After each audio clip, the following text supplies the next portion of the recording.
Imagine, if you will, the year is 1996. The video game industry is in the midst of perhaps the most tempestuous period in its history. The rise of CD technology has greatly expanded the palette of what game developers are now capable of. As the medium starts making moves toward a more graphical realism, federal watchdog agencies have been formed, demanding the implementation of a ratings system. The bit wars are at their peak. The monopoly that Nintendo once held on the home console market has now been challenged by their ultimate rivals, Sega. And the fallout of the development for a CD add-on for the Super Nintendo has accidentally led to the arrival of a new competitor with Sony and the PlayStation. The first E3 is held in 1995. The winds of change are in the air. Nintendo have found themselves at a bit of a loss. Their recently released Virtual Boy console was a failure, and the Super Nintendo, while still popular, is quickly becoming outdated technology. Truly, it is time for a change of pace, and Nintendo have one in mind. They have a plan for what they're going to bring to the table, with their new console tentatively titled the Ultra 64 before swapping over to the Nintendo 64. And as has always been proven with Nintendo, with the change in new hardware comes the arrival of a new form of Mario. He has been Nintendo's stalwart mascot. He has gotten them out of many a jam. He established their monopoly on the home console market in 1985 with the original Super Mario Bros.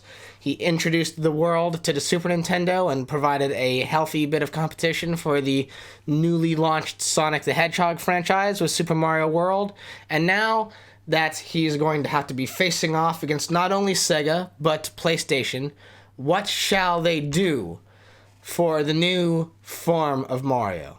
And then, in June 1996 in Japan and September 1996 in North America, almost from the heavens, from the hills, a voice is heard calling out to the universe to announce a new change in the way people will envision 3D platformers for the ages.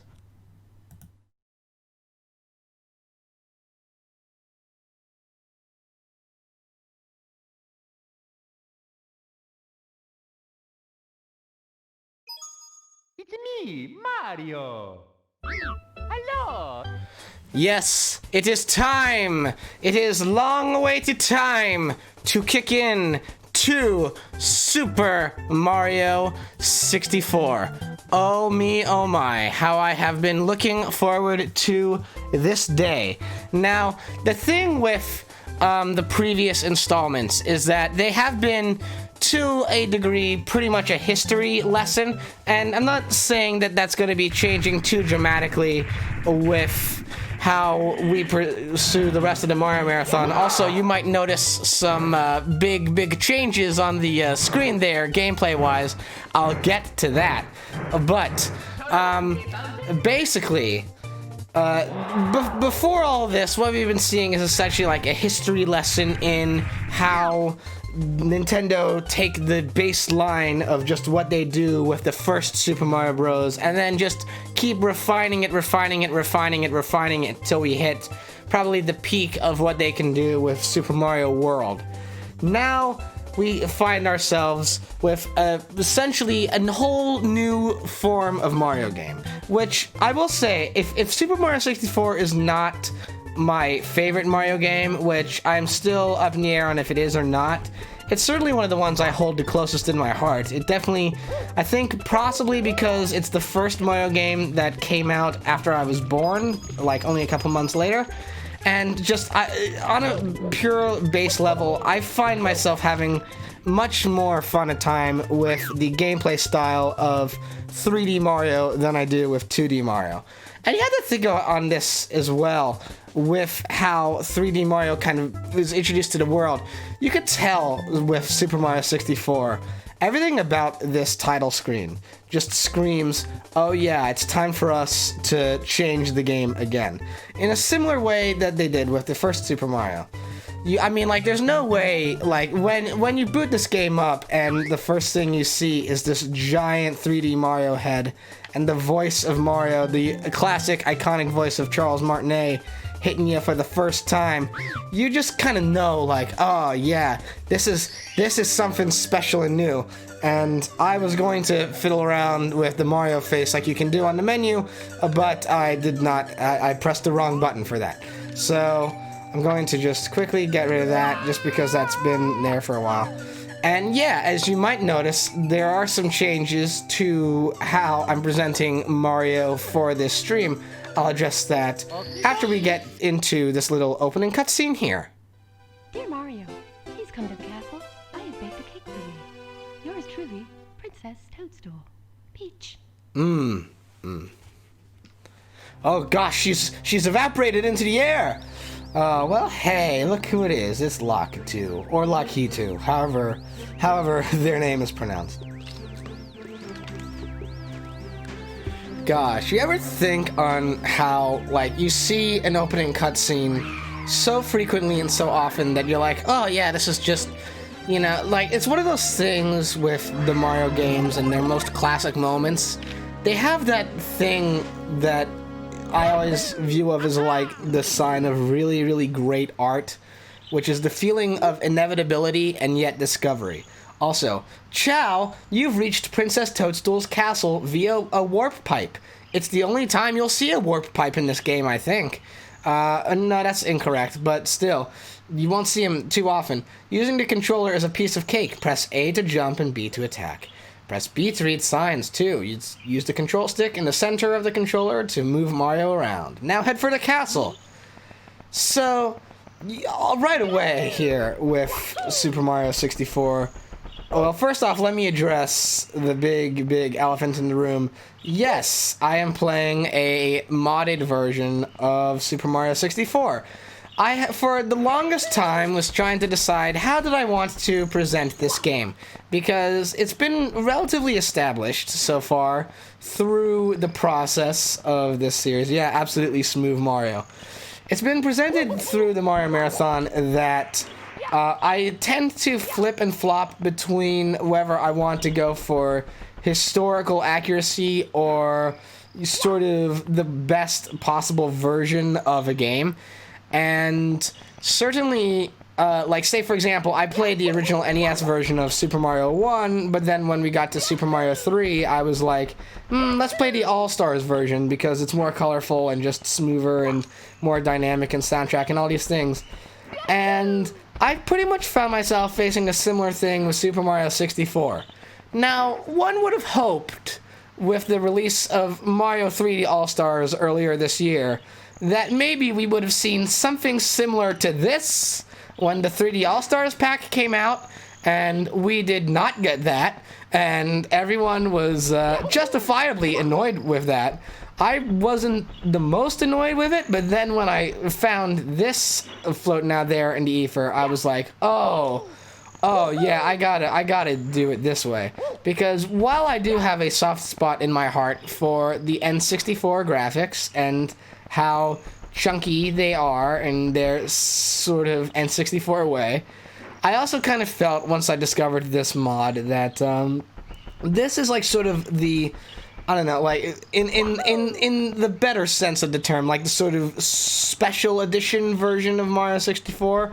Certainly it's the one that feels closest to how the game probably was intended to look on a design aspect. And once I got this to work, I just was floored, because I was like, wow. It's one of those things, like, you've played a game so often and so frequently, oh shoot, that you, like, are so, like, you get a sort of sense of familiarity with it. It's like, oh yeah, this is all very familiar stuff to me. But being able to play this, like, version of it for the first time when I booted it up, I was like, oh, this is like rediscovering a whole experience. Also, hello. How would you describe Lakitu's voice? I'm just gonna, because Lakitu doesn't often speak in the Mario games. I don't know. I'm gonna like I'm just gonna throw this at the wall and see what happens.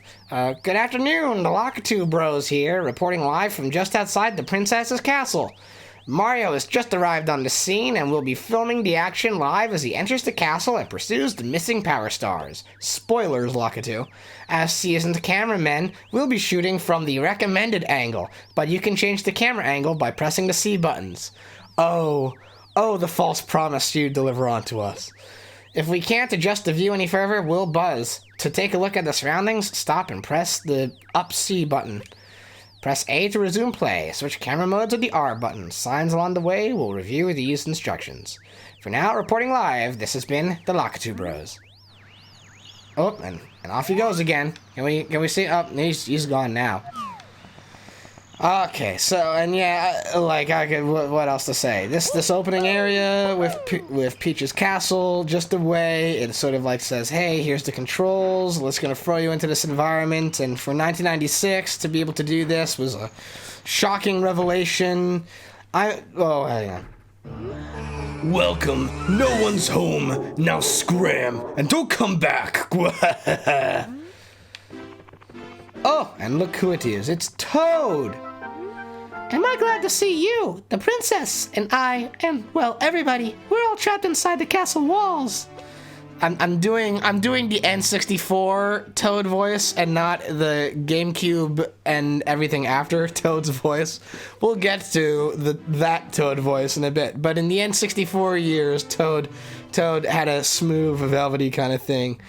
Bowser has stolen the castle stars, and he's using their power to create his own world in the paintings and walls. Please recover the Power Stars. As you find them, you can use their power to open the doors that Bowser has sealed. Toad does go bop, though. That's the thing.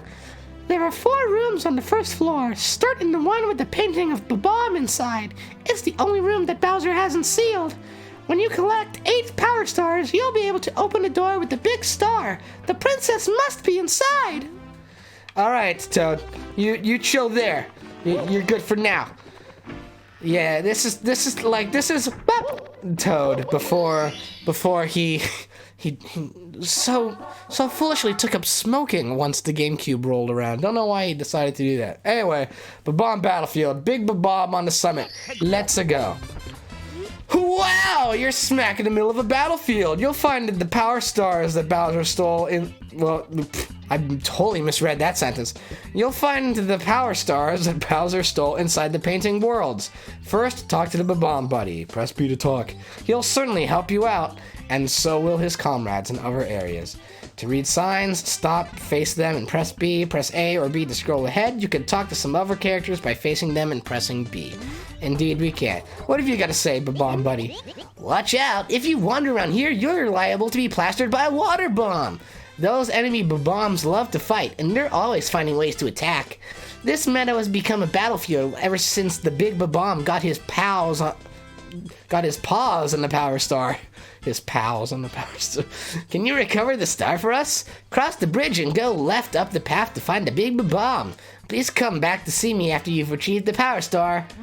Okay, sounds good. Sounds good, Bomb Buddy.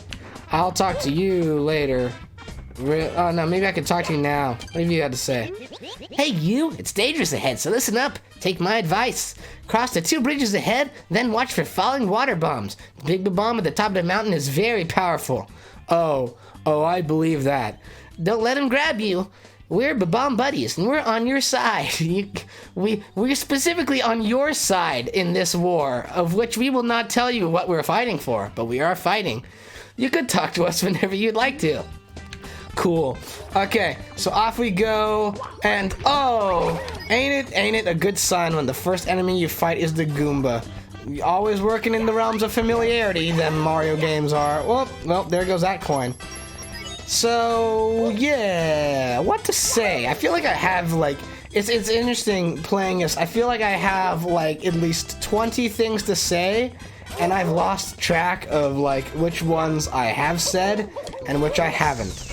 And, like, at this point, I'm kind of overwhelmed and overpowered by the amount of things I could talk about in this game that I'm just going to allow myself now the fun of being able to play through it in spectacular fashion, which I think by the fact that I've been talking to all of the NPCs so far, I think it's clear that we aren't looking to kind of speedrun this game. As is typical with the Mario Marathon and how we approach these games, the goal here is more just to be like, let's soak in the whole history of the Mario franchise. Let's really take an in-depth look at all the different nooks and crannies that go into these games and how they were all pieced together, and kind of recreate the, first time experience of playing Fruities. I'm the Big Bomb, Lord of all blasting matter, King of kabooms the world over. How dare you scale my mountain? By what right do you set foot on my imperial mountaintop? You may have eluded my gods, but you'll never escape my grasp, and you'll never take away my power star. I hereby challenge you, Mario. It's time for a duel. If you want the star I hold, you must prove yourself in battle. Can you pick me up from the back and hurl me to this royal turf? I think you cannot. Oh, good try. Let's see how you do, Super Mario. How super are you? You will not escape my grasp. Look at this. I throw you to the curb, good sir. I throw you to the curb. What have you to say now that I have thrown you just a little bit farther away from me? What shall you do in this? What is this? This treachery! Oh my goodness! Oh, no. Well, I'm not letting you get to drop on me again like that. How dare you? How dare you pick up my royal bomb behind? Oh my goodness gracious gosh! No! No! This is unacceptable! Truly unacceptable! This is! How dare you do this? I swear I shall continue to walk slowly toward you and allow you the chance to do this once more. Oh, you thought look, you're getting cocky now. You're getting a little bit too presumptuous that you can grab me. It's a whoa! Hey, wait a minute! Oh! What? Can it be that a pipsqueak like you has defused the bomb king? You might be fast enough to ground me, but you'll have to pick up the pace if you want to take King Bowser by the tail. Methinks my troops could learn a lesson from you. Here is your star, as I promised, Mario. Do not let the word go forth that I am not dignified in my defeat. If you want to see me again, select this star from the menu. For now, farewell. Oh my god! Hey, we got a star. Cool. So now, yes, in 3D Mario, this is replaced, for the time being, this has replaced the classic jumping to the end of the obstacle course. High score, Big Bomb on the summit. Wow, you've recovered one of the stolen power stars. Now you can open some of the sealed doors in the castle. Try the princess's room on the second floor and the room with the painting of Whomp's fortress on floor 1. Bowser's troops are still gaining power, so you can't give up. Save us, Mario. The unspecific us in the narration boxes. Keep searching for stars. Cool stuff. Indeed, wonderful. So let us now go and explore some of what we've unlocked here in Peach's Castle. We've got this special little up room here. Let's just take a little... And there we go with that. Reacting to the star power, the door slowly opens. So here we got the little tower here, little nice. What purpose do you think this room serves in the grand architectural scheme of Peach's castle design?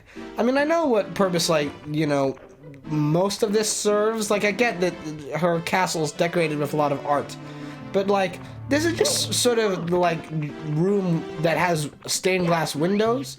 I mean, it's also got this, and we all know and love this, the Princess's Secret Slide. Woohoo! Let's go.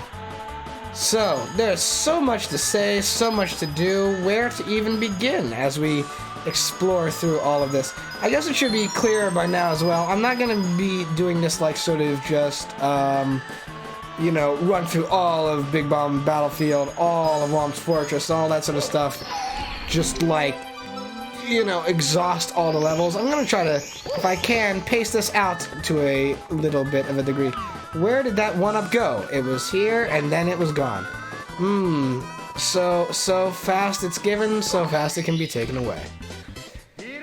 But there we go, up to 2 stars. one of the castle secret stars. I'm gonna have to actually keep track of how many of those I've ticked off on the, that's an interesting phrase, not ticked off, but like how many of those I've collected over the course of the game. Because since I'm gonna be taking this in a bit of a non-linear fashion, it will be very, very easy to lose track of which secret stars in the castle I've collected and which ones I haven't. Anyway, over to Womp's Fortress. Chip off Womp's block. Hello, the it's locked here. Hello, the Lock-2 Bros cutting in with a live update on Mario's progress. He's about to learn a technique for sneaking up on enemies. The trick is this: he has to walk very slowly in order to walk quietly.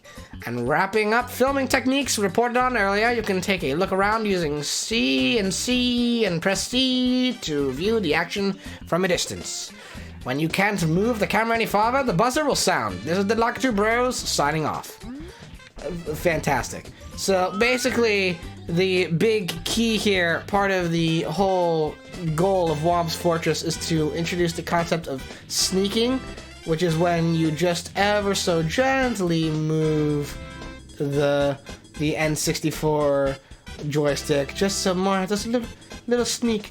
Only the thing is, if you've played this game enough and you're well skilled at it, because the reason why they want you to learn to sneak is so that way then you can sneak past the piranha plants over there.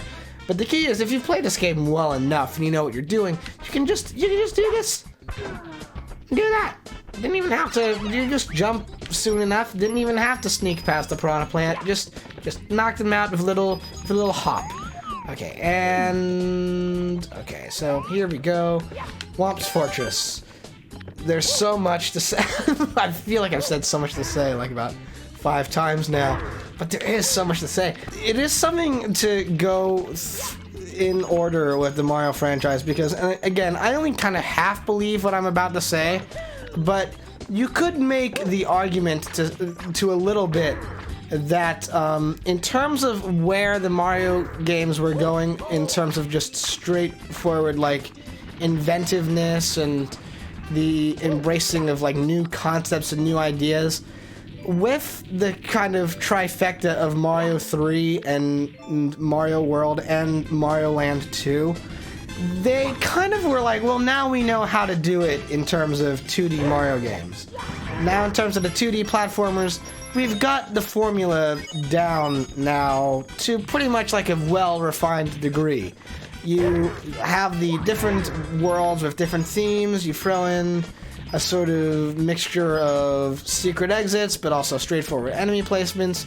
You have dynamic soundtracks and dynamic visuals, and you mix that in with a couple of special costumes, which can grant the player extra powers. And in doing that, you've pretty much found the formula, the key ingredients that make a superb 2D Mario game. And you could argue that they were kind of plateauing there for a little bit. Now in Super Mario 64, they're like, okay, well now we know how to do 2D Mario. What is 3D Mario?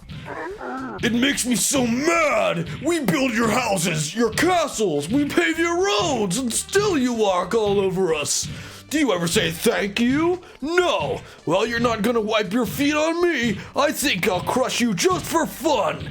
Do you have a problem with that? Just try to pound me, wimp! Ha!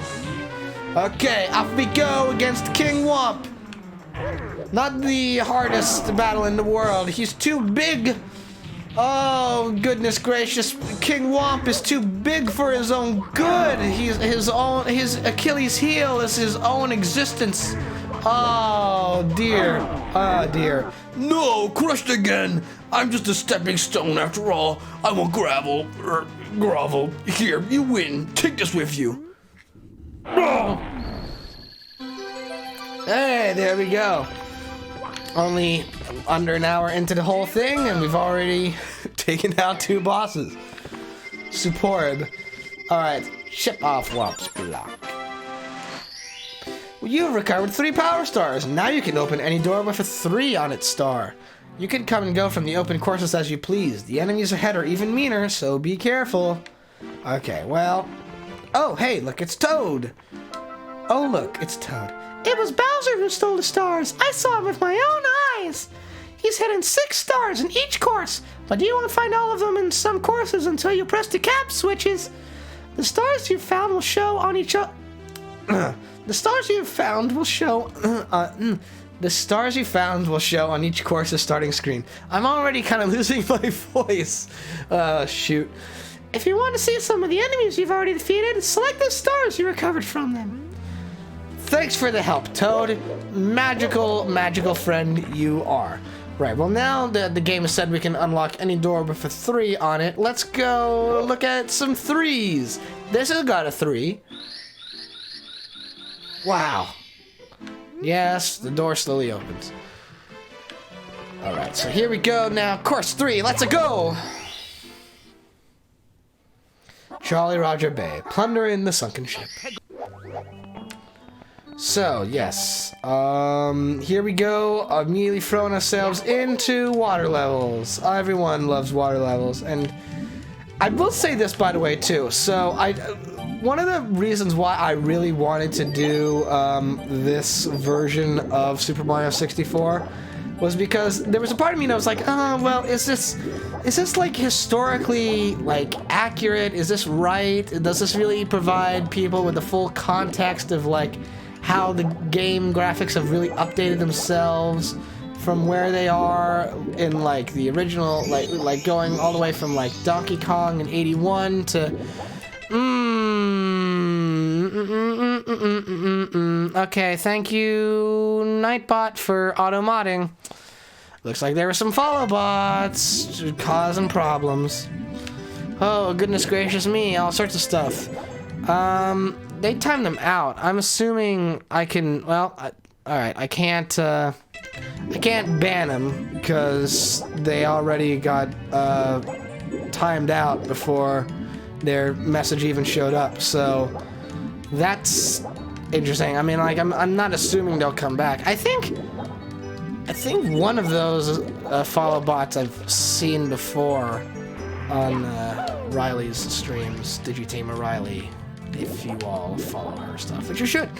But anyway, yeah, I was like deciding between myself. I'm like, do I want to do this version of the game? Because, you know, like part of the whole Mario Marathon is seeing how everything moves and develops. And because this is the only like main canon Mario entry on N64, are people going to get really a good like sort of grasp on how the N64 handled graphics and all that stuff?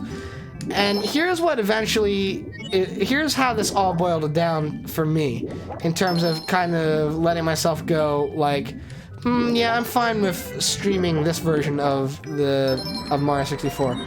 Is that even with the updated like model designs and textures, I had to come to grips with this, which is that even with this like updated version of the game and the whole different set of like how it presents itself, this game still, even with the updated stuff, it still looks like 90s Pixar. It still looks like a 90s Pixar short with its like design and the enemy.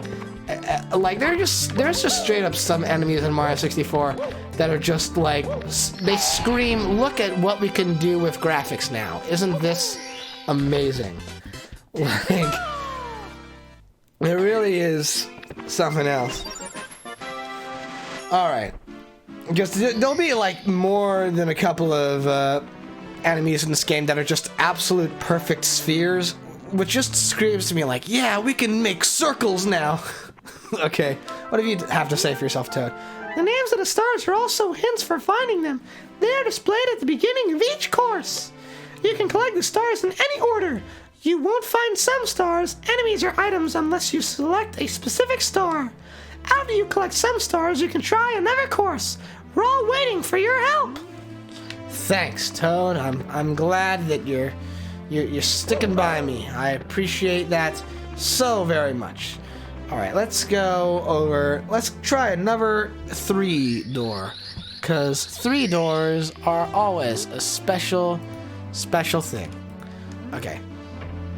And woo-boo, woo-boo, and whoop. Here are cool mountains. Slip sliding away. Slip sliding away. Okay. Snow Mountain Summit. Watch for slippery conditions. Please enter the cottage first. Well, I'm nothing if not compliant. Off we go. Woo! Woo! Another slide level. Only this time now it's an ice slide level. Whoa, whoa, whoa, whoa, whoa, whoa, whoa. And woo! All sorts of fun stuff happening here. And, of course, I would be remiss if I didn't acknowledge the secret exit out of this slide. Oh, the fun we shall have with this.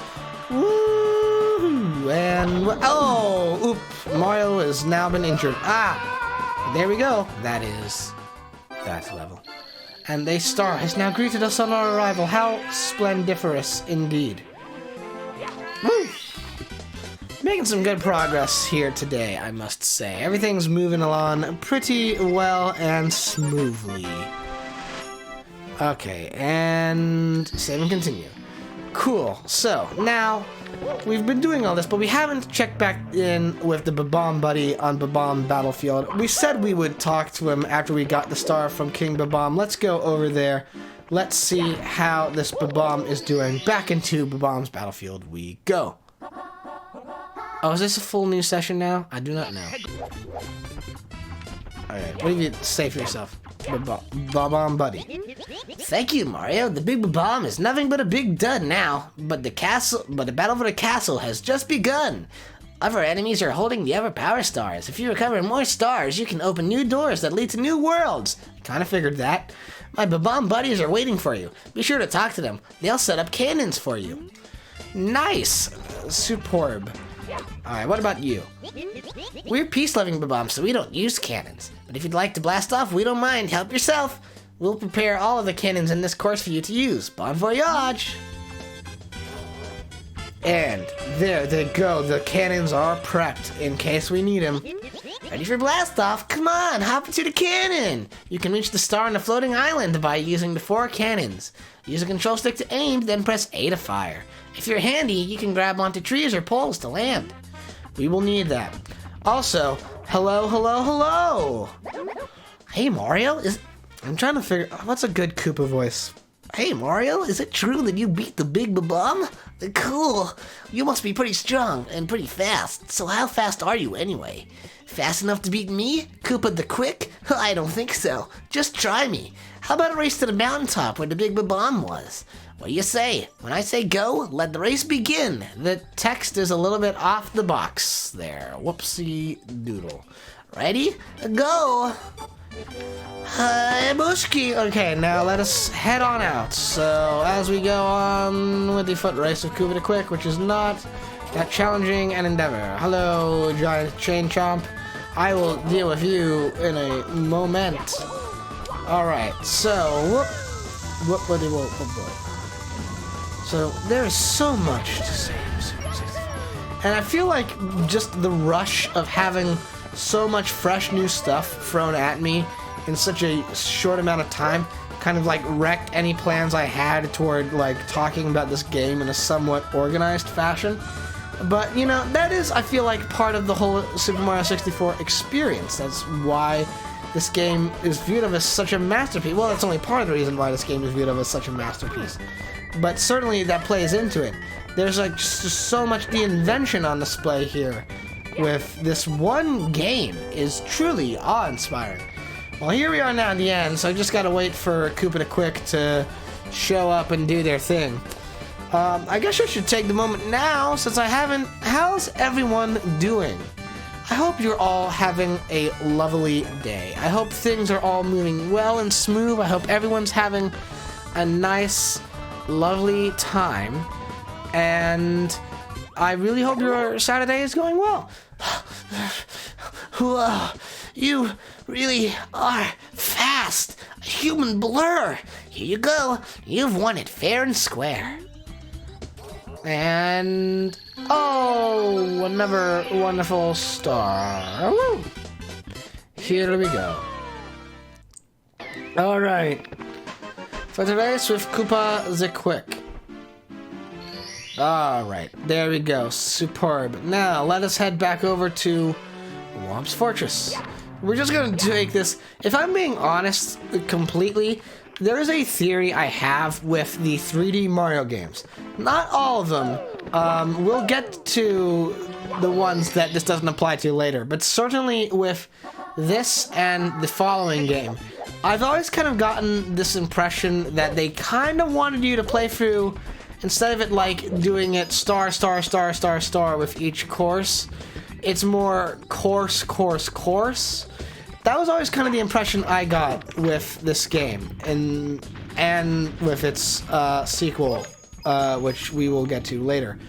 It definitely has the approach of like, okay, you do 1 star here, then here's the next thing, then here's the next thing, here's the next thing. And I must say, honestly, playing the game in that fashion, playing it like, here's a little bit of Bomb's Battlefield, here's a little bit of Womp's Fortress, doing it each different way each time, certainly, like, really just, it's very much like a sort of, the amount of different invention is like that it gets thrown at you all at once is just like absolutely just like mind-boggling, and you still become really, really familiar with the levels too, because it, like, at the same time, I gotta say, what I've learned through playing some of the following games is that of all of the like sandbox 3D Mario games, certainly Mario 64 has the most self-contained levels. They're definitely the smallest of all the sandbox worlds, and I think because of that, they kind of have this sort of like homey feel to them. You get this more sort of intimate experience by being like, well, I know all the nooks and crannies because there's only so much that I have to memorize on the fly. Whereas, like, with the later games, they'll get way, way more expansive, and that's not a bad thing by any stretch of the imagination. It's not at all a bad thing that then, as these games progress forward, they're going to get more fleshed out and more expansive. That is not at all a bad thing.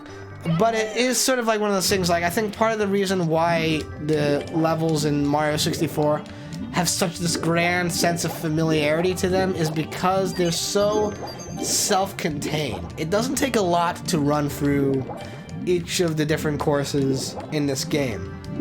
There's a couple that it does. Like, we haven't hit it yet, but like Hazy Maze Cave is pretty expansive, and like the Rainbow Cruise level is pretty expansive. But stuff like here, especially in the early game, stuff like not Dire Docks, oh no, is this that? No, it's not. This isn't Dire Docks. I'm trying to remember what level name this is. But like the Bomb Battlefield, Womp's Fortress, these are all, even Snowman's Land, these are all levels that have like this sort of self-contained vibe to them. They're very familiar, and you know what's going on with them, and you know like what they're about really easily and simply. It's all good stuff, I say. You've recovered 8 of the Power Stars! Now you can open the door with the big star, but Bowser's just ahead. Can you hear the princess calling? Oh, well, I guess it's time. We've already gone through this, though, before we even get into that, let's cover all our bases. Let's do one more level in Snowman's Land, just so that way then we'll have done an even 2 on each part of the first third of the game.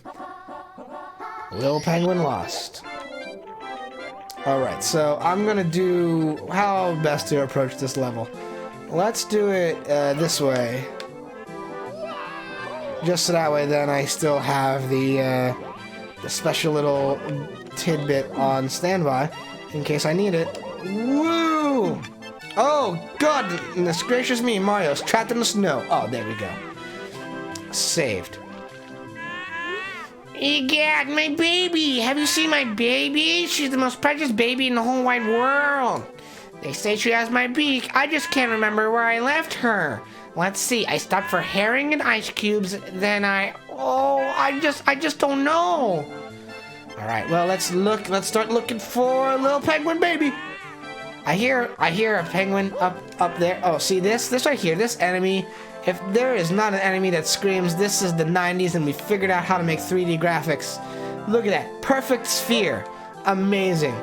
Alright, so, and this one too. Like, honestly, Snowman's Land is what I'm talking about, where I'm like, sometimes this game just looks like, like 90s Pixar. This is a prime example of that. Alright, so there is supposed to be somewhere around here. Whoop, whoop, whoop, whoop, whoop, whoop. Where even is... I do hear I do hear friendly little tiny penguins. Why?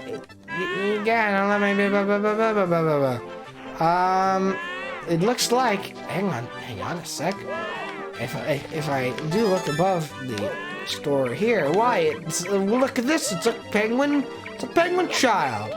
Let's. I mean, it's not safe on a roof like this, so let's deliver him back. Hey, get out of your system. That's not my baby. She looks nothing like me. Her parents must be worried sick. Okay, well, you're not a real one. So, how do we get back up to the top of this mountain? It is a big mountain after all. Oh, what's this split? Whoa! Teleportation! That must be part of the painting powers these levels have. Also, hey, look, there's a little tiny baby up here on top of the whole course. Well, if games have taught me anything, it's that this is most likely the right one, seeing as how it's the one that is the biggest endeavor to get back down the hill with. So let's go and make a delivery. Woo! You just gotta steer this correctly, because it is possible to end up sliding off of the level by doing that. Just gotta watch out for these snow folk here. Ooh. Okay, cool. Alright, and... Okay, and... hopefully I made this jump right. I think I did. Oh, okay, great. Well, for not being your baby, the other penguin is chilling there like a fun time.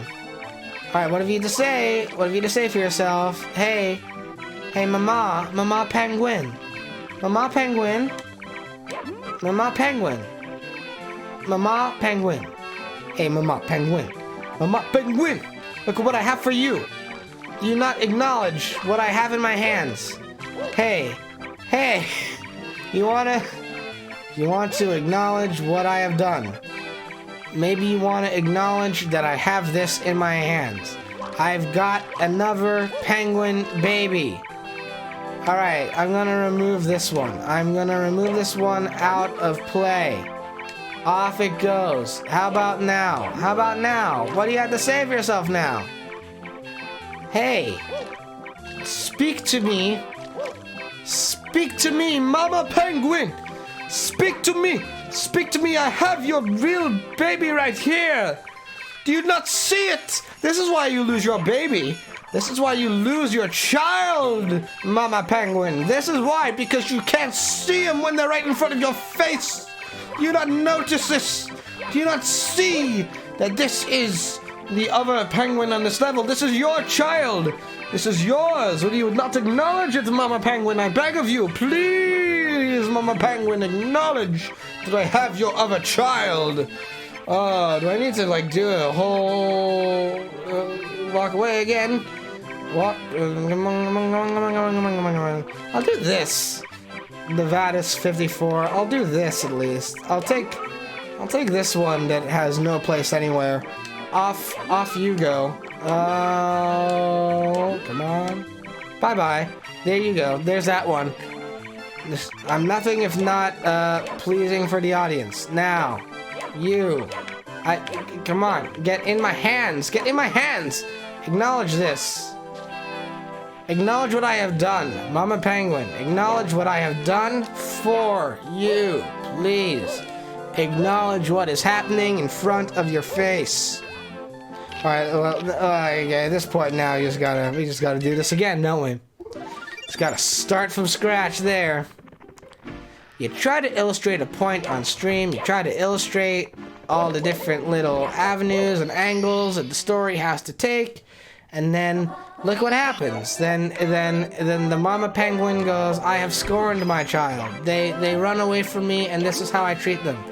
If they are not to be in my possession, if they are not to appreciate the hard parenting work I do for them, then I shall leave them be in the dust.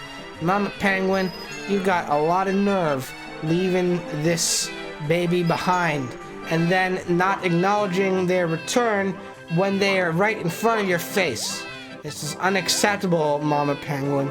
You got a lot of nerve coming in here pulling shenanigans like that. Okay, and whoop, whoop, whoop. Okay, come on. Just gotta get past the crossing guards on this bridge. Whoa, nice, and whoa, bloop. Great. Maybe now you will acknowledge what I have done.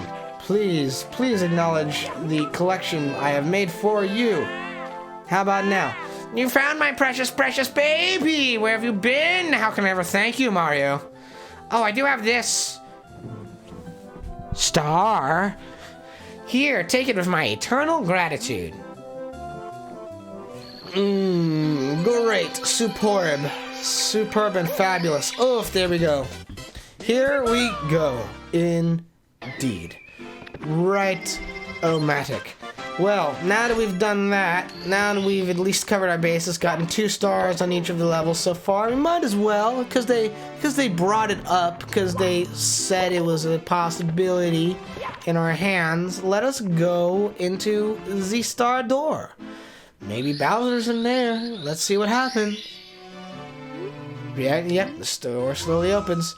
Why, it's Peach! Every other painting so far in this game has led to us discovering what is behind the painting. So how can Peach not be here? Let's go see. Let's go see. Wait a minute. Oh my god. Oh my goodness gracious. You stepped right into my trap, just as I knew you would. I warn you, friend. Watch your step. Cool. So here we are now at the first of what will be many boss levels. Oh shoot, that was the wrong maneuver. Oh, goodness gracious me. I've always messed up that little section of red coin, but I've never done it like that before.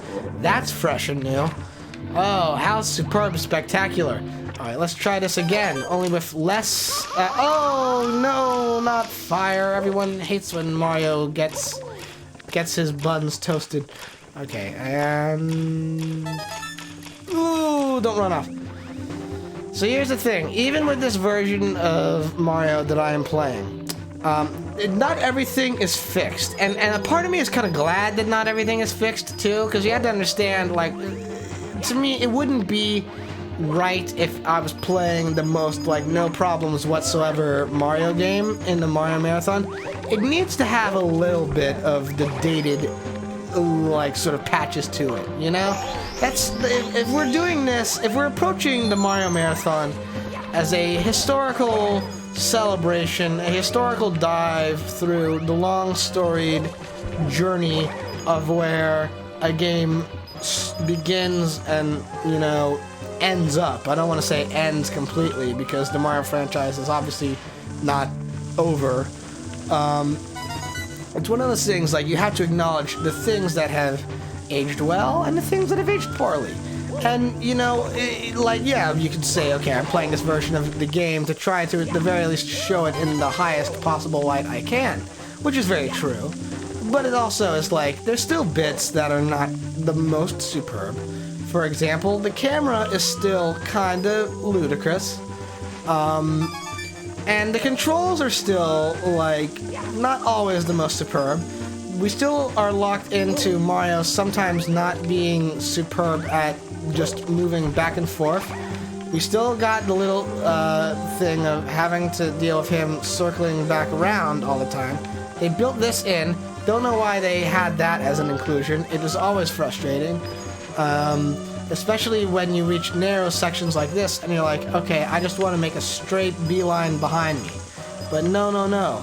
Mario must first circle around the platform in order to do a maneuver like that. Always a little bit irritating when that happens, but, you know, still not the worst. We make do with what we got. And as you can see too, I'm trying to approach this in a way where I can just quickly nab all of the different little power-ups on this level.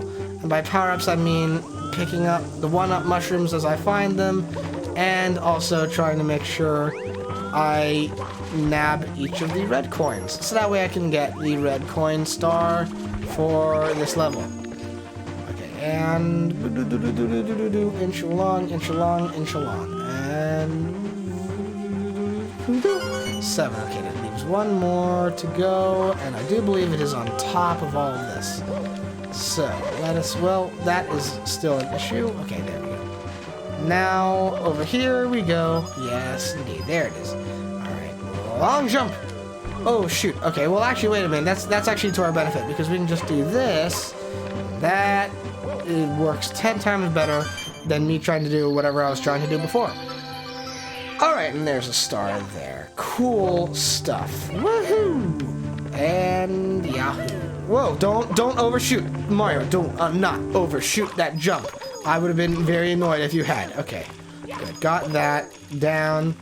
And 10 stars. Superb almighty. Wow, another power star. Mario gains more courage from the power of the castle. You want to save? You bet. Most definitely. Warp pipe. Down we go. And what do we have here? Well, look who's coming again. Tough luck, Mario. Princess Toadstool isn't here. Go ahead. Just try to grab me by the tail. You'll never be able to swing me around. A wimp like you won't throw me out of here. Never! Ha! Cool. Alright. Well, now we got the Bowser fight. And it's a good thing we faced off against King Bomb because it's pretty much the same deal. Also, another reason why I wanted to play the Mario 64 game like this and not do the 3D All-Stars version, and this is 100% true, I wanted to make sure I retained this line. So long, gay Bowser. Bowser is gay confirmed. Bowser is absolutely, we absolutely, this is LGBTIA plus in here. We're very pro, you know, all that. And so, like, let's not, like, 3D All-Stars, they replace it with just bye-bye. That's not acceptable. So long, gay Bowser. Say it again, Mario. Good stuff. Now, I will say this, too. I still have issue with aiming all the things that I need to aim in terms of this game. Always frustrating trying to aim Bowser in the right spot. If you don't have the right reflexes, it can become quite a challenge. Hopefully I did this correct. Let's see. Yeah, there we go. Good stuff. Good stuff. Grr, I was a bit careless. This is not as I had planned, but I still hold the power of the stars, and I still have Peach. You'll get no more stars from me. I doubt that. I'm not finished with you yet, but I'll let you go for now. You'll pay for this later. Off he goes. Oh, he turned into a key. He has turned into keys. And I don't mean the Zelda bats. Wow. Bowser in the Dark World clear. We've been making some good progress here, I should say. After only like an hour of stream, we've already like a third through the game at this point.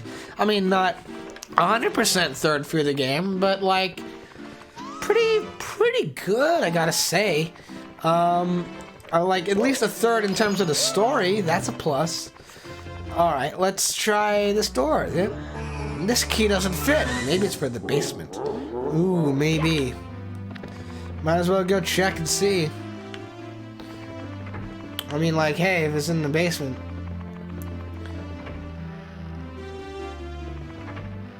Well, let's go check the basement. What do we got down here? And, yep, things have definitely been unlocked. So now we're here in the basement. Superb stuff. Got a whole new kind of... Interesting how the basement kind of is a little bit dingy. Hasn't really been cleaned up too much, I must say. Oh, Toad! What have you to say for yourself, Toad? Wow, you've already covered that many stars? Way to go, Mario! I bet you'll have us out of here in no time. Be careful, though. Bowser and his band wrote the book on bad. Take my advice. When you need to recover from injuries, collect coins. Yellow coins refill 1 piece of the power meter. Red coins refill 2 pieces, and blue coins refill 5. To make blue coins appear, pound on blue coin blocks. Also, if you fall from high places, you'll minimize damage if you pound the ground as you land. Toad's just here to be a helpful soul. You know, he's always showing up to be like, hey, here's a lot of tidbits I learned in my days, in my time. I've always found myself discovering all sorts of stuff. And, you know, good for them, I say. Really, all things considered, good for them. Well, now, let us at least, because I don't want to book it into any of these just yet. First things first, now we have the basement unlocked. We still got a lot to do in the early parts of the game. So let's go check out. Well, actually, what's over here? What's over here? We got a whole like little opening courtyard. Nice little tiny opening courtyard. Why, there's a blue pipe over there. Don't know what that's about. Well, now may I ask all of you, in truthfulness, can you tell me, now with the updated HD textures, I ask of you, really, can you answer me this one question? Right now, on stream for all to see, let me ask you this. For real. Is L real? Do you see L is real in that writing? Or do you just see a lot of scribbles? Because I got news for you. Alright, well, since all of this is so far not unlocked yet, let us go back to the early bits of the game. So what we got going on here? Well, wait a tick? Wait, just a tick? What's this? Got a light shining down from above? Why? Whoa! Welcome to the wind cap course. Step on the red switch at the top of the tower in the center of the rainbow ring. When you trigger the switch, all of the red blocks you find will become solid. Try out the wing cap. Do the triple jump to take off and press Z to land. Pull back on the control stick to go up and push forward to nose down, just as you would when flying an airplane. Super duper stupendous. So yes, now we have the wing cap, which is fantabulous for us. Gonna try to do the red coin mission. This is one of the things I did change in this special. Well, I didn't, but other people did, and I appreciate them for it. I made sure to get the version of this game with no drop distance between where items are on the map, because there are some of these stages, including this, which are practically unplayable in the original version. Oh shoot. Well, I have that, but I have that unlocked, but oh, well, there went that. So yeah, in the original N64 game, there is a dreadful thing with this game, which is that a lot of the coins and items and enemies that you need to see in order to do some certain stars, the drop distance on when they show up in the game is so dreadful. The pop-in is extraordinary. And when I found this copy of the game, they were like, hey, but like you could fix this so that way that isn't a thing anymore. And I was like, oh, give me. You mean to tell me I can turn off the awful drop distance and actually see what I'm doing in this game?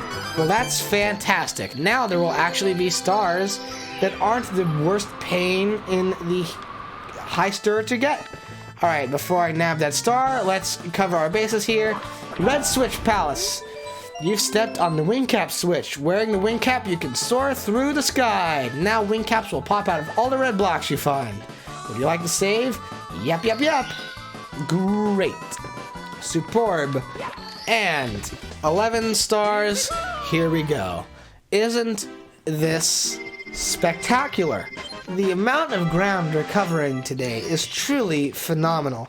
There's just so much here to see and do. Is this unlocked yet? No, it is not. Let's go over, where are we at right now in terms of star power? Okay, everything is pretty much equalized out there, so let's go back to the bomb battlefield. Why don't we? Okay, and shoots to the island in the sky. This is going to be humongously helpful now that we have the wing cap, even though it is more than easy to do it without the wing cap. So, let us just head on over to this cannon. Watch out for water bombs, though. Whoa! Speaking of devil, there they are. Alright. I like the updated cannons. Okay, so, I will say this, too. The cannons still control like hot garbage, even with the updated stuff I've got going on here. They still aren't the most fun to control, which is very, very frustrating. But you work with what you got. So let's just hope. I think this is probably good. This will probably land me. Maybe there will land me where I need to go with the island, I think. I know there are people who've got this pinpoints to an accuracy, but I don't yet. I think this is it, though. Let's see. Like, ooh, lucky, lucky, lucky, lucky, lucky, lucky, luck. And pow! 12 stars. Here we go. Well, isn't this wonderful? I think so. And I hope you do too. Save and continue. Alright, I'm just gonna check in, make sure. Well, I'll check in later, actually. At the moment. Let's see. Well, actually, no. Let's check in. We need to check in, make sure things are a little bit updated. There. Why? It's a boo! It's a ghost! It's a ghost in the hallway. Hang on a second. That ghost in the hallway wasn't here before. And it wasn't like I was trying to bait them out the entire bleeding time. Well, now this whole courtyard is now filled with ghosts! And the prom's tomorrow! Why, goodness gracious me! Well, let's see what happens. Why? That boo's got a cage in it. Do you know you have a cage in you? You need to get that out. Here, allow me. I've done my operation. There, that cage tape worm shouldn't bother you anymore. Big Boo's hunt. It's time to go on a ghost hunt. It's Proto Luigi's Mansion. Come on in here. All right, so here we are in everyone's favorite level. I don't know why I said that in a sort of facetious way. This might be some people's favorite level. I don't know. I know this is definitely everyone's favorite room in Super Mario 64. We'll get to that later. Don't need to worry about it right now. But yeah, Big Boo's Haunt. This is one of those ones. Again, it's still relatively self-contained. It's not the most expansive of all things, but it's the start of when we start really looking at the levels taking on a personality of their own. Not that they didn't already have a personality of their own, but now they're definitely like showing us, look at all the cool stuff you can do. Ghosts don't die. Can you get out of here alive? I mean, probably. Alright. I think that's the only boo in this room. I could be wrong, but I'm pretty certain that that's the case. There's this one here. Also, just out of ease of access, let's get rid of that giant eye. Again, the giant eye is another what I call Pixar 95 enemies, which is to say that there are more than a number of enemies in Super Mario 64 that are just straight up perfect circles. As if Nintendo is going, look at us, now we can make perfect circles. Aren't you impressed by our perfect circle enemies? And the answer is, you know, like, yeah, I'm a little impressed. Certainly an evolution above the non-perfect circles that you would make in the 2D games. But that's definitely that, like those enemies, like the eyeball and the like spinning daisy enemy or whatever, or the snowman even, or like the whoops, oh shoot. Well, I guess I'm down here now. Whoops, a doodle. Didn't mean for that to happen. But, like, there are more than a couple of enemies where it's like, okay, now you're just showing off that you can now make circles. Isn't that impressive? And to a degree it is, but it's like very much... now, you don't see enemies like that in the Mario games that come out now, and that's for good reason, because really, they aren't that imaginative in enemy design. Like, a giant eye is like odd and strange, but it's also very much just like one of those like if any of you have ever seen like the Simpsons Treehouse of Horror, where Homer goes into like the third dimension and like it's just a whole Treehouse of Horror sketch built around, wow, now it's computer animated. Like, the eyeball enemies are definitely, like, of that caliber of just, like, isn't this impressive that now we can render this? Like even this, even. What is this even supposed to be? What is this enemy supposed to be beyond just Nintendo going, look, now we can render a perfect circle because we have the ability to make a sphere. We now have the ability to make sphere enemies, you know? Like, it's very much that. It's that classic, like, mid-90s computer graphics. Oh, wow, now spheres exist. We never could make spheres before, but now look at what we're capable of. You know, and, you know, I appreciate it on that level, but it's very much like, okay, that's dated somewhat. That's just like a sort of, and we'll have that later on down the line, too. There's gonna be some bits of the games where, you know, like anything that exists, sometimes you find artistic pieces of media that have a tendency to chase gimmicks, and this is no exception. Boom! Here comes the Master of Mischief, the Tower of Terror, the Big Boo! Alright, well now we've solved that little scenario in the back door. We've gone on our little ghost hunt. Let's head on back into the front room, where I'm certain nothing worrying or troublesome will be facing us as we enter into this door. And oh my goodness gracious me, it's a big boy! Oh no, let's fight him how we have every other single enemy, which is just to get behind him and go boom! Man, if only we all knew our weak spots were our backs. Oh, well, off goes Big Boo.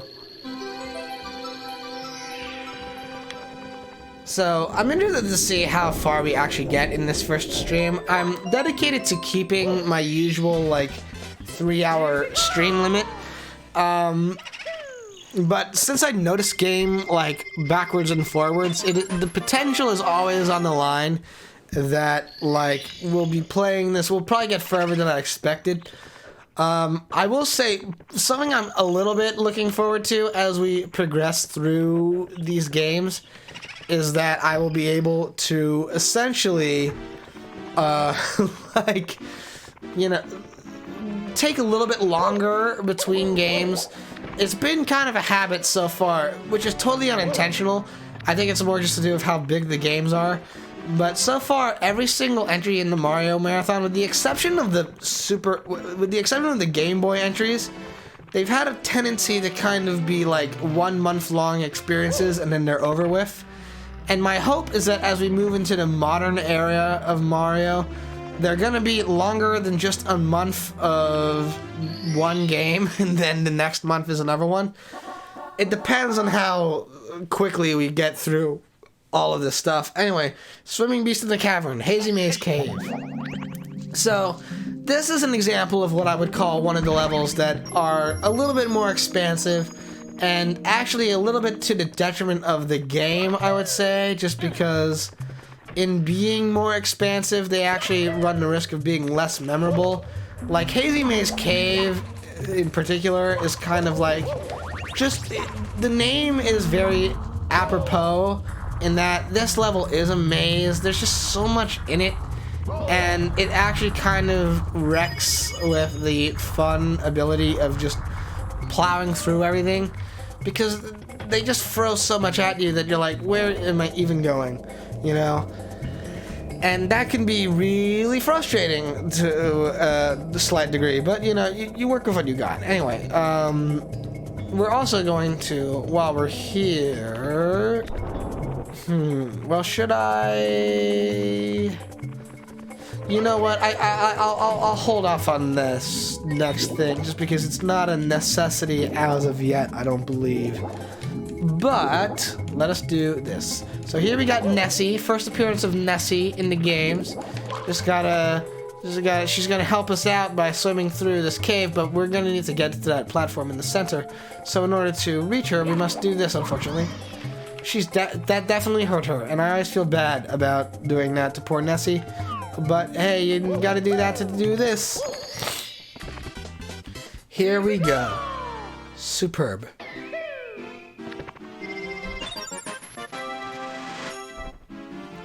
Also, what's this Toad gotta say for themselves?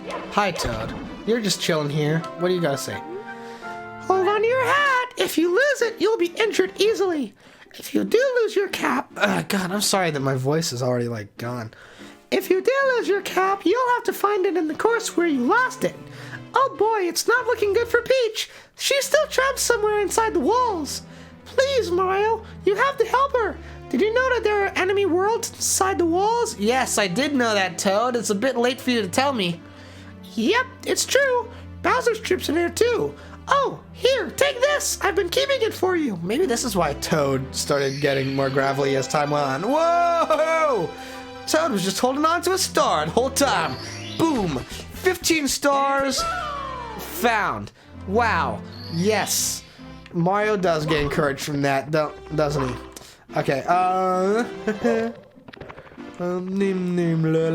let's go run through these other levels again. So, I do believe the next stage is this one, because, yeah, it is. Leaf of Lava Land, Boil the Big Bully, let's go. Don't be a pushover. Okay, don't get aggressive with me, game. If anyone tries to shove you around, push back. It's one-on-one, and the fight with is the sign gonna say that again? It's Leaf of Lava Land. I don't think I ever read the sign. That's hilarious that it actually says it's Leaf of Lava Land. Okay. The sign is even surprised that it's Leaf of Lava Land. Alright, so here we are with this. This is the appearance of the bully enemies. The whole gimmick of this stage really is that pretty much every enemy is a bully, and the only way you can deal with them is by pushing them off the stage, and of course they're gonna push you back, and since practically everything in this level is lava, if they push you back too far, then you're gonna be thrown for a little bit of a ringer, because then you're gonna be in trouble when you're stuck in the lava. That's pretty much the gimmick of Leaf of Lava Land. Part of me honestly feels like Leaf of Lava Land should have been maybe later in the game, just because this feels so primed for being a Bowser stage. Now, mind you, there will be a Bowser stage that comes later, which is essentially just another version of Leaf of Lava Land. Oh, well, there went that coin. We will have that to look forward to. But this does feel like it should have been more of a late game stage thing. And I think the reason why it isn't is just because, in terms of difficulty, it's not actually the hardest. It's just the trickiest to maneuver around, because there's so much going on. But like, that was the big bully right there. That was the boss of this level. Knock him out in a couple of hits. Not the hardest thing to do. So anyway. Here we go! Alrighty, Boil the Big Bully. Superb. Right, well, let's move on from that into the next thing right here. Shifting Sandland in the Towns of the Big Bird. And now we got Desert Stage, which has exactly the same music as Leaf of Lava Land. Also, hi, Pokey. Now, the Pokey model in this new version of the game I got looks 10 times better than the Pokey model in the original game. Because that's the thing too, you won't see this as evident like in the version of this game I'm playing, but there are more of a fair share of enemies in Mario 64 that are just very, like, well rendered, but poorly cropped PNG images.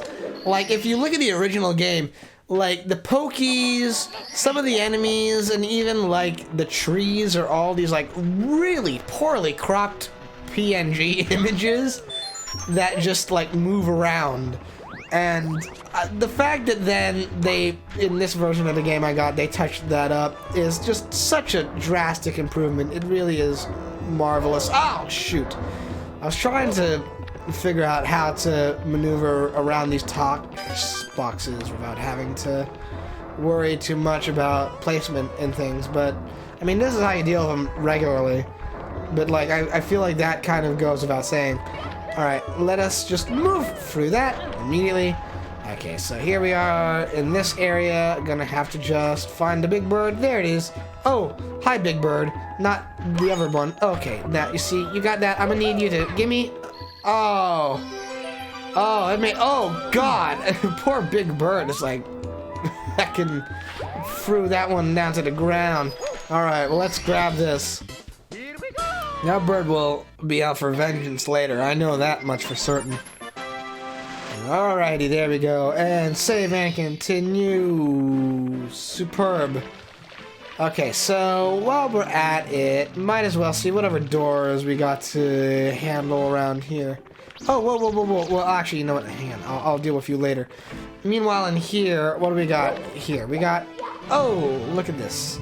Let's dive in here, see what we can find. It's the first time I've taken like a moment to pause, I think, since I've started the stream. It's been a fun one. I was so looking forward to getting into this era of Mario. I have a huge respect for the original 2D Mario era, but gosh, I am so much better at playing 3D Mario. 3D Mario is really my bread and butter, way more so than 2D Mario. Whoa! Welcome to the Vanish Cap Switch course. All the blue blocks you find will become solid once you step on the cap switch. You'll disappear when you put on the Vanish Cap, so you'll be able to elude enemies and walk through many things. Try it out! Okay, so the key here is going to require some precision jumping. I already messed this up. I already messed it up. Let's throw this one away. Okay, here we are back in the water. Okay, well luckily they just throw me back out here, so that's a plus. But okay, let's do this again. Just make sure I have the. Okay, there we go. Ooh, all right. This was honestly in the Vanish Cap Switch Palace. This is the hardest bit, just because you gotta spot everything with the camera. All right, there we go with that. What's next? I think. Okay, there's this one right below here. Oof, okay, there we go. I could go, I'm gonna go for this, because this is more important. I could probably, can I? Alright, yeah, I can reach for the one up as well. That's a positive. And woohoo! Alright. Now I don't have the power of invisibility anymore. Everything's coming for me. Woo! I've actually, this bit of the Blue Switch Palace I've always had an issue with. Just because of the placement of the red coins. Especially in this area here. This is the tricky lift thing! No. Okay. Made it through that. Oh, shoot. Okay. Yeah, this... I don't have too much of an issue with a lot of the levels in this game, just because I've now at this point played Mario 64 so much and so often that I've become accustomed to a lot of its chicanery. But there's just moments where I'm like, okay, this could be tricky, and those haven't eluded me yet. Okay, whoa, oh shoot. Okay, please tell me I'm getting to the, okay, good. Alright, I nearly messed that up really badly. Alright, and drop. Okay, great. Ooh, alright. Just do that. Also, yeah, I haven't even talked about, like, the different styles of jumping. Like, this is the introduction of the triple jump, and the side jump, and the long jump, and, like, all this different stuff, which, like, completely reinvents how Mario jumps. Shoot. Well, at least this isn't costing me any lives. I mean, that's a plus. I mean, I can in theory just keep farming for lives, even though whenever I know I'm not beating this game in one stream. So when I inevitably return to this, when I inevitably return to this, I know this is gonna be, okay, I just discovered something in how this version of the game controls, which totally makes me rethink how I'm approaching things. if I hit the joystick in the jump, it ground pounds. I did not know that. That's interesting. Wow. Okay. Gotta think on that in the future. Okay. So anyway, what was I saying? Well, whatever I was saying must not have been that important because I don't remember what it was. Alright, so... Alright, now then, let us go. Oh, no, it's because I was saying it's amazing how, like... Okay, graphically, it does all sorts of amazing stuff. In terms of platforming style, it does so much amazing stuff just because now they've turned it from just being enemy obstacle course into collectathon. I messed that up. So like now they've introduced like, okay, 3D Mario for as far as you know now this game is a collectathon sort of thing. It's about finding all the stars instead of just getting through all of the level obstacle courses. Whereas, oh shoot, okay, just throw this one away. Just throw this one away. This means nothing. Just throw it away. Go on, off he goes into the abyss. But they really do introduce like the way they reinvent how Mario jumps. Like you go from just a simple like okay either small jump or tall jump in the 2D games to now. Yep, now he's got a long jump. Now he's got a slide jump. Now he's got a triple jump. He's got all sorts of stuff. Like just the amount of invention on display with Mario 64. And I don't want to be like you know. I mean, I feel like this always happens when I dive into these Mario Marathon streams, where inevitably there comes a point where the commentary just becomes me gushing about how good the games are. But, like, this is, I think, part of the reason why Mario is my favorite game series. The games are just so good!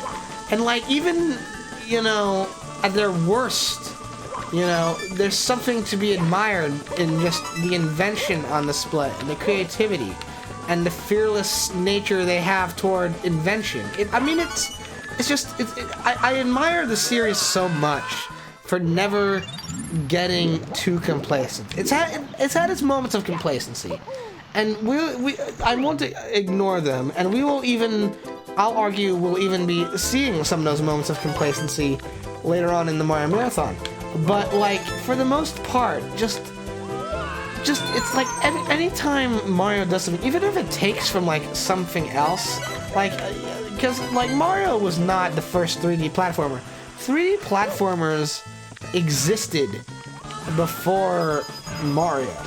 There had been attempts to do 3D platformers. You'd had things like Sonic 3D Blast, and even to a degree, a couple months after this, Sony would come out with Crash Bandicoot, and they would do their version of 3D platforming. And, you know, all those games have their own different merits and things worth admiring. But for my money, just like the utter perfection that's on display in Mario 64. And I say that knowing, too. I'm not foolish. I know that even with Mario 64, it is not 100% perfect. Like, take for example this. You'll notice that I'm doing this Switch Palace a lot, and while there is always inevitably going to be like some things that are just chalked up to my own like lack of grand ability, there is something to be said about the fact that, like, you know, in a course like this, the camera isn't the best. And when half the red coins are on those moving platforms that are not the easiest to jump on, and the perspective can sometimes be a little bit wonky, it's like, okay, this isn't the most perfect game out there. It's definitely got bits that are not the most amazing. But just, like, for what it is, and in the context of the time in which it came out, you know, if I said when I played it that the first Super Mario Bros. Was like the Sgt. Pepper of 2D platformers.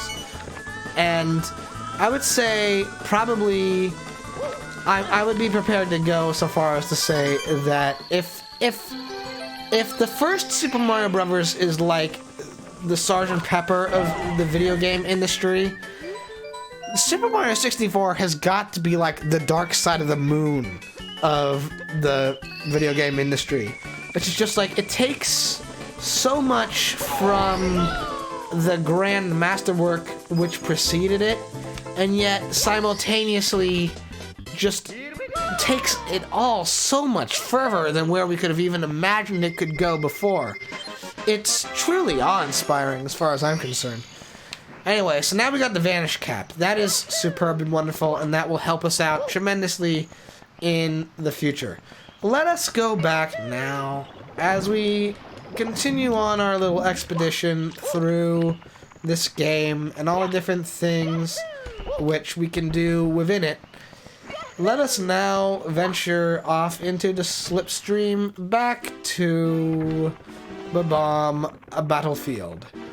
Because, gosh almighty, if we don't enjoy the old classics, like the bomb battlefield. Find the 8 red coins. I'm going to take the opportunity while I'm here doing the 8 red coin missions, and you're going to see this throughout the entirety of the playthrough of this game. Whenever we have an 8 red coin mission, that's going to be when I also try to take on the 100 coin missions. So we're going to be doing that. And now this will really, the good thing about this is that, you know, there's an argument to be made that between the red coin missions and the 100 coin missions, these are the more tedious stars of the levels, and I don't wholly disagree. I would argue that, yeah, the coin collecting stars are probably the most tedious of the game. And yet, even saying that, because the levels are so well designed and so full of charm, just exuding charm left and right, like, even at its most tedious, there's some fun to be had with Mario 64. It really is something special in that sense. And that's why I have a great fondness for it. It's probably... I haven't played through all of the games yet, and that's part of why I'm doing the Mario Marathon too, is so that way then I can eventually play through all of the games and give you my opinion of them. But I would say, likely, Mario 64... It's hard to say. I would say most likely this is my second favorite Mario game. I think just in terms of finesse and gameplay, I do think to like a percentage of a degree, I do think Mario World is a little bit stronger than 64, but it's certainly a close contest. And at the moment, with the amount of 3D Mario games I've played, I'm prepared to say that Mario 64 is my favorite of the 3D Mario games. I might backtrack that statement later on, dependent on how things go with the later entries in the franchise, because there's a, you know, I do have a soft spot, a very noticeable soft spot for some of the later 3D Mario games that we will see later. Also, this is just miraculous that we can do this. So now they've introduced a whole new concept, because you can see there, like, I can even talk about that. So now we've seen as well the introduction, the reintroduction of how the Koopa Troopas are dealt with in this game. Because the thing is, you don't see a lot of the Koopa Troopas in Mario 64, and I don't think you see them at all in Mario Sunshine. At least not like in the regular Koopa Troopa way.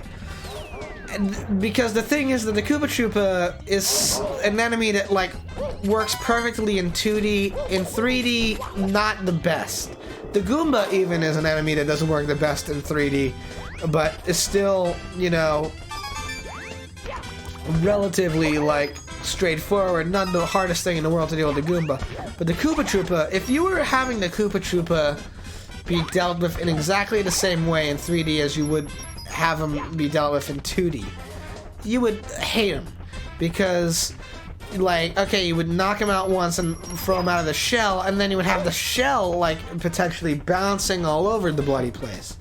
Now, mind you, they will acknowledge that later on in the franchise, and they will do it in possibly the best way they can. But there are just inherent problems with having the Koopa Troopa in a 3D environment. So the fact that then they introduced the concept of, well, now, instead of just landing on the shell and kicking it away from you, now when you run up to the shell, we've introduced the concept of shell surfing. Now, when you are on the Koopa shell, instead of just kicking it away from you, it actually has the ability now to really take you for a ride and make traversing the level a little bit more complex and difficult, but also that much more exciting. Because it's like now, like ledges and things which would be impossible to jump up or like run against, you can now face through the Koopa shell just by riding it really well and perfecting your finesse with that. And like that's just a brilliant reincorporation of how to use the Koopa Troopas, how to incorporate them, because they're a staple. You would want them to be in the game. You wouldn't be like wanting to be like, oh, what the hey, where's the Koopa Troopas at? They're like valuable, important assets into the Mario games. Also, there's a key. That is a new addition in this version of Mario. I will address what it does later on, as we get to it. That is absolutely 100% a new addition to this version of the game. But I'm not going to dwell on it too much just because, like I said, it's a new addition, isn't part of the original franchise. I'm just going to let that one pass. But, like, just... I don't know. I really could turn this into just a gushing about Mario 64 stream, and I feel almost to a degree I already have kind of done that, and the point of this is to really, I don't know, like, it's a hard thing to toe the line, because to a degree it's like, you know, I don't want to make this all just about, like, me going, wow, isn't this cool? But, like, that's also kind of part of why this marathon is a thing. Is to be like, yeah, isn't this cool? Look at how the series evolves, and like just and when you're talking about the evolution of Mario, like Super Mario 64, by its very nature of what it is and how it approaches everything it does, it's gonna have some high marks to it just because it does so much so well that you can't really ignore it. You can't be like just...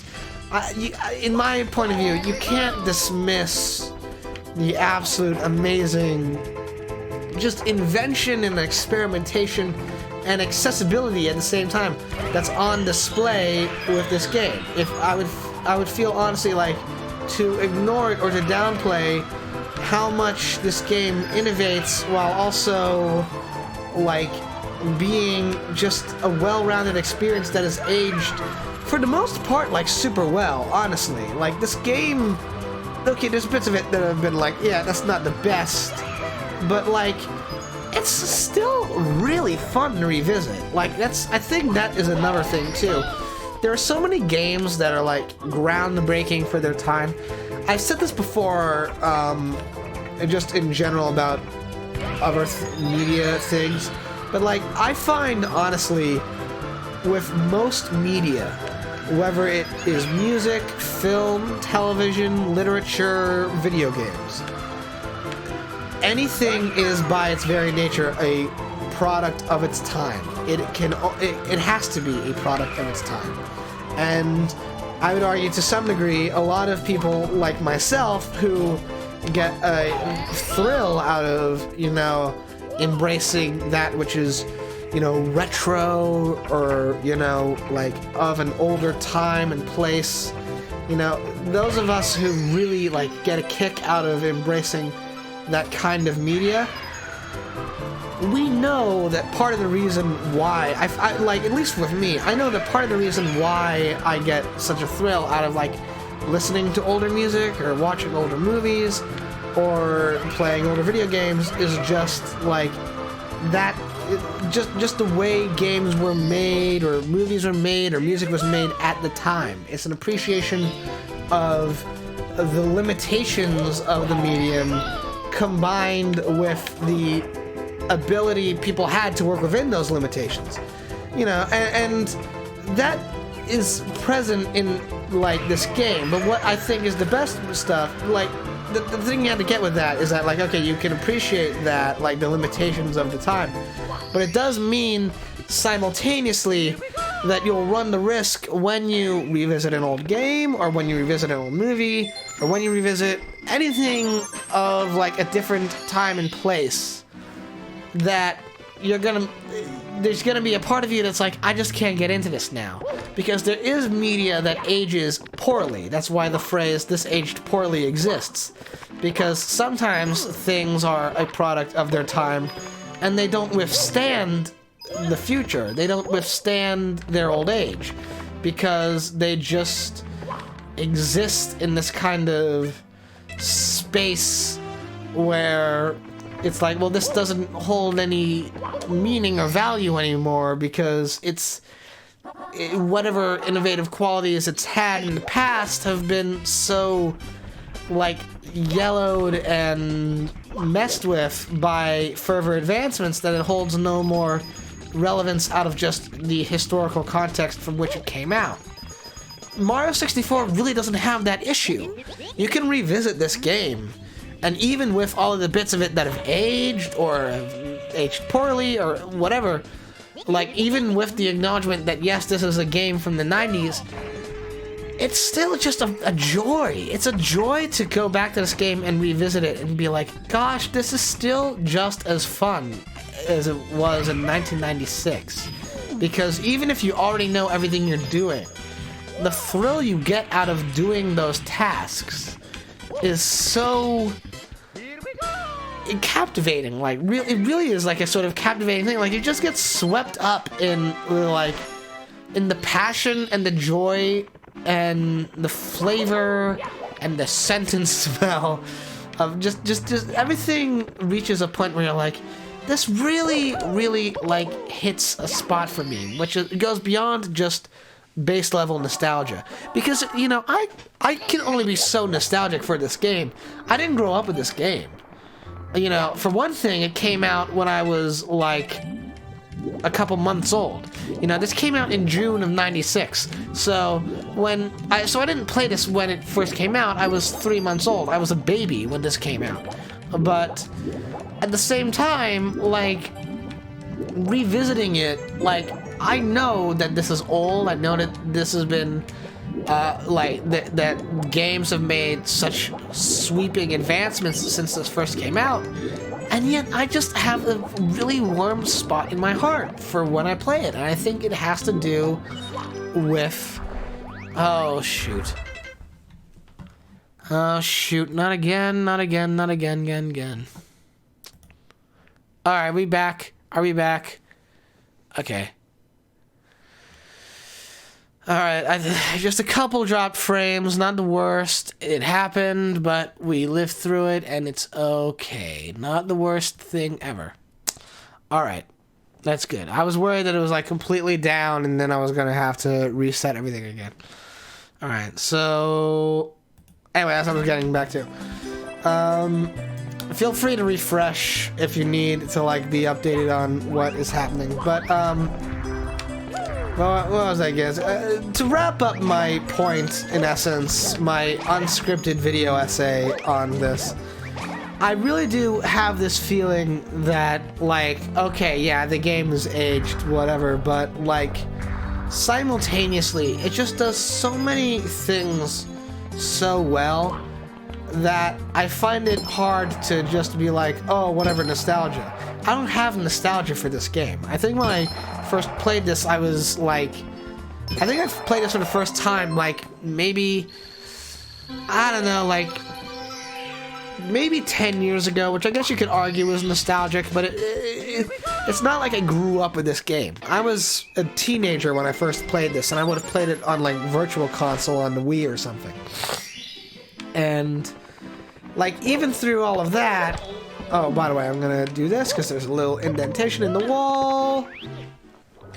like, even through all of, like, the stuff that I know has been perfected and advanced upon from when this game came out, I come back and revisit this, and it really hits a special place in my heart, and I think that has to, I think at the end of the day, that boils down entirely to just, you sense the passion. You really do pick up on the passion of just the joy of, like, what this game does new, and like you get the sense that, like, you really, I don't know, you could tell that they had fun making this, and you can tell that it was like a lot of this was like, we're doing something no one's ever done before, and we're gonna be the first ones to do it, and it's gonna blow people's minds, and they're gonna be like overwhelmed and overjoyed by all the different things they're going to be able to experience and try out and do for the first time in this game.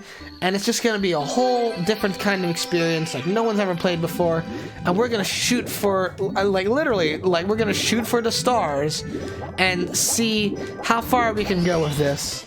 And they did, and the effort shows and the passion shows, and because of that, what you get out of this is this incredible sense of, like, yeah, this is all fresh and new and unlike anything ever done, and we're overjoyed by our ability to do it, and we're just going to have a blast. And because of that, you get that sense of passion that exists as they were developing this game, and in doing that, you're left with this just amazing experience, which just I think really has stood the test of time. Hey, Mario buddy, how's it going? Step right up. You look like a fast sledding kind of guy. I know speed when I see it. Yes, sirree. I'm the world champion sledder, you know. What do you say? How about a race? Ready? Go! Alright, so I did the special exit first time around. Can't do that here. If you do the special exit on this version of the slide, the penguin will scold you and be like, hey, what the hey? You're cheating. Which, like, yeah, you are. But, like, the game doesn't have to call you out on it in such a rude fashion. So we're gonna try to do this as legitimately as possible. It's actually cutting it a little bit close, I'm not gonna lie. I'm surprised how close this is cutting it, but woo! Okay, did it. I did it. How superb and miraculous this is. Okay, just gotta wait for Penguin here to do the thing. You broke my record! Unbelievable! I knew that you were the coolest. Now you've proven that you're also the fastest. I can't award you a gold medal, but here, take this star instead. You've earned it. And with that, oh, fantabulous. Here we go. Well, that brings us up to 25. We're, I think, now a third of the way through, right? No. Let me do the math on this. No, we're a sixth of the way through the game. I think, yeah, we'll see what happens. I mean, we're already, like, approaching the second hour of the stream, so, I mean, we got one more hour left of this. I got one more hour of energy in me, I think. I don't know if we'll get a third of the way through the game. A part of me hopes we do, a part of me hopes we doesn't, if I'm being totally honest. Just because I do kind of want to make this a little bit more of a in-depth, lengthy experience. But we'll see what happens. Okay, just gotta... whoop, okay, never mind, come on. Hey, Gordux! How you doing? Hope your day is going well. Ride the Big Boo's merry-go-round! Woo! Alright, so... Alright, now we come in here. We've been making pretty decent progress. There's another... Again, the eyeball amuses me. Whoops. That's gonna probably injure me now that I accidentally tripped up the elevator before I was ready to go down. But yeah, the eyeball to me, this is another classic, like, it's the 90s. Look what we can do now with computers. Now we can make perfect spheres. Alright. Okay. Oh yes? What? Is that a what, Gordux, or a wait? Yes, yes it is. It absolutely is. I was debating in my head if I wanted to do this or do the original N64 version, just because part of the Mario Marathon for me is maintaining the historical accuracy, so we get a better sense of where the series has gone and has been. But like, I ended up being like, nah, I kind of want to do this version. Hey, any day now, if the Boos want to show up, I know that they're supposed to be here. Where are they? Yeah, the one with the official like promo render art, which for my money I think is what was always intended to be like the renders of what should have been in the game. You know, I mean, I know at the end of the day they had to work with what they had with the N64, but I always felt like this when I saw this mod that existed, I was like, yeah, this is probably what was always intended to be the experience when playing Mario 64. Was for it to look like this. Oh, what, in just graphics or like gameplay-wise? Because, I mean, that's totally valid either way, but like... gameplay? That's fair. Are you more of a Mario 2D person, or like the more course-clear Mario 3D, like say Galaxy, or 3D Land/World, this sort of stuff? Because I know that is like the other version. It's like now, and we'll eventually reach that point in the Mario Marathon 2 where 3D Mario kind of diverges in style. But like, I know that like there's definitely people who prefer the more course clear style of games like Galaxy or 3D World. That's fair. I mean, and that's why. Yeah, I mean that's very fair, and even to a degree, I would argue Odyssey has that issue too. Also, by the way, gotta try to catch this rabbit. Whoop. Like, there are bits in the sandbox Mario games where you're like, what even? And I mean, I myself like. Well, we'll see what happens. Just as we go through the Mario Marathon. At the moment, I say I like both equally. I do have a special spot in my heart for the sandbox games just because I think the fact that you're in the sandbox and have to, like, do the same level... Oh, hang on. Yow, unhand me, brute! I'm late! So late, I must make haste! This shiny thing? Mine! It's mine! Finders, keepers, losers! Late, late, late! Ouch! Take it then. A gift from Bowser it was. Now let me be. I have a date. I cannot be late for tea, for I am an invention of Lewis Carroll. Okay. So there we go. That's that star down. Here we go! But as I was saying, like at the moment I kind of like both styles of 3D Mario on equal level. I think I do have a softer spot in my heart for the sandbox games just because by playing the levels again and again and again, you kind of... They stick out in the memory a little bit more than, say, just the basic running through all the obstacles in, say, Galaxy or 3D World. Though, like, there are levels in Galaxy which are very, very memorable and do stick out in the memory, and we will approach them as we find them. I totally went the wrong way, but that's okay, because, like I said before, whenever I do the red coin levels, I also am doubling up on the 100 coin stuff with it. So, there's this here, don't want to grab that just yet. I don't think there's any coins over there.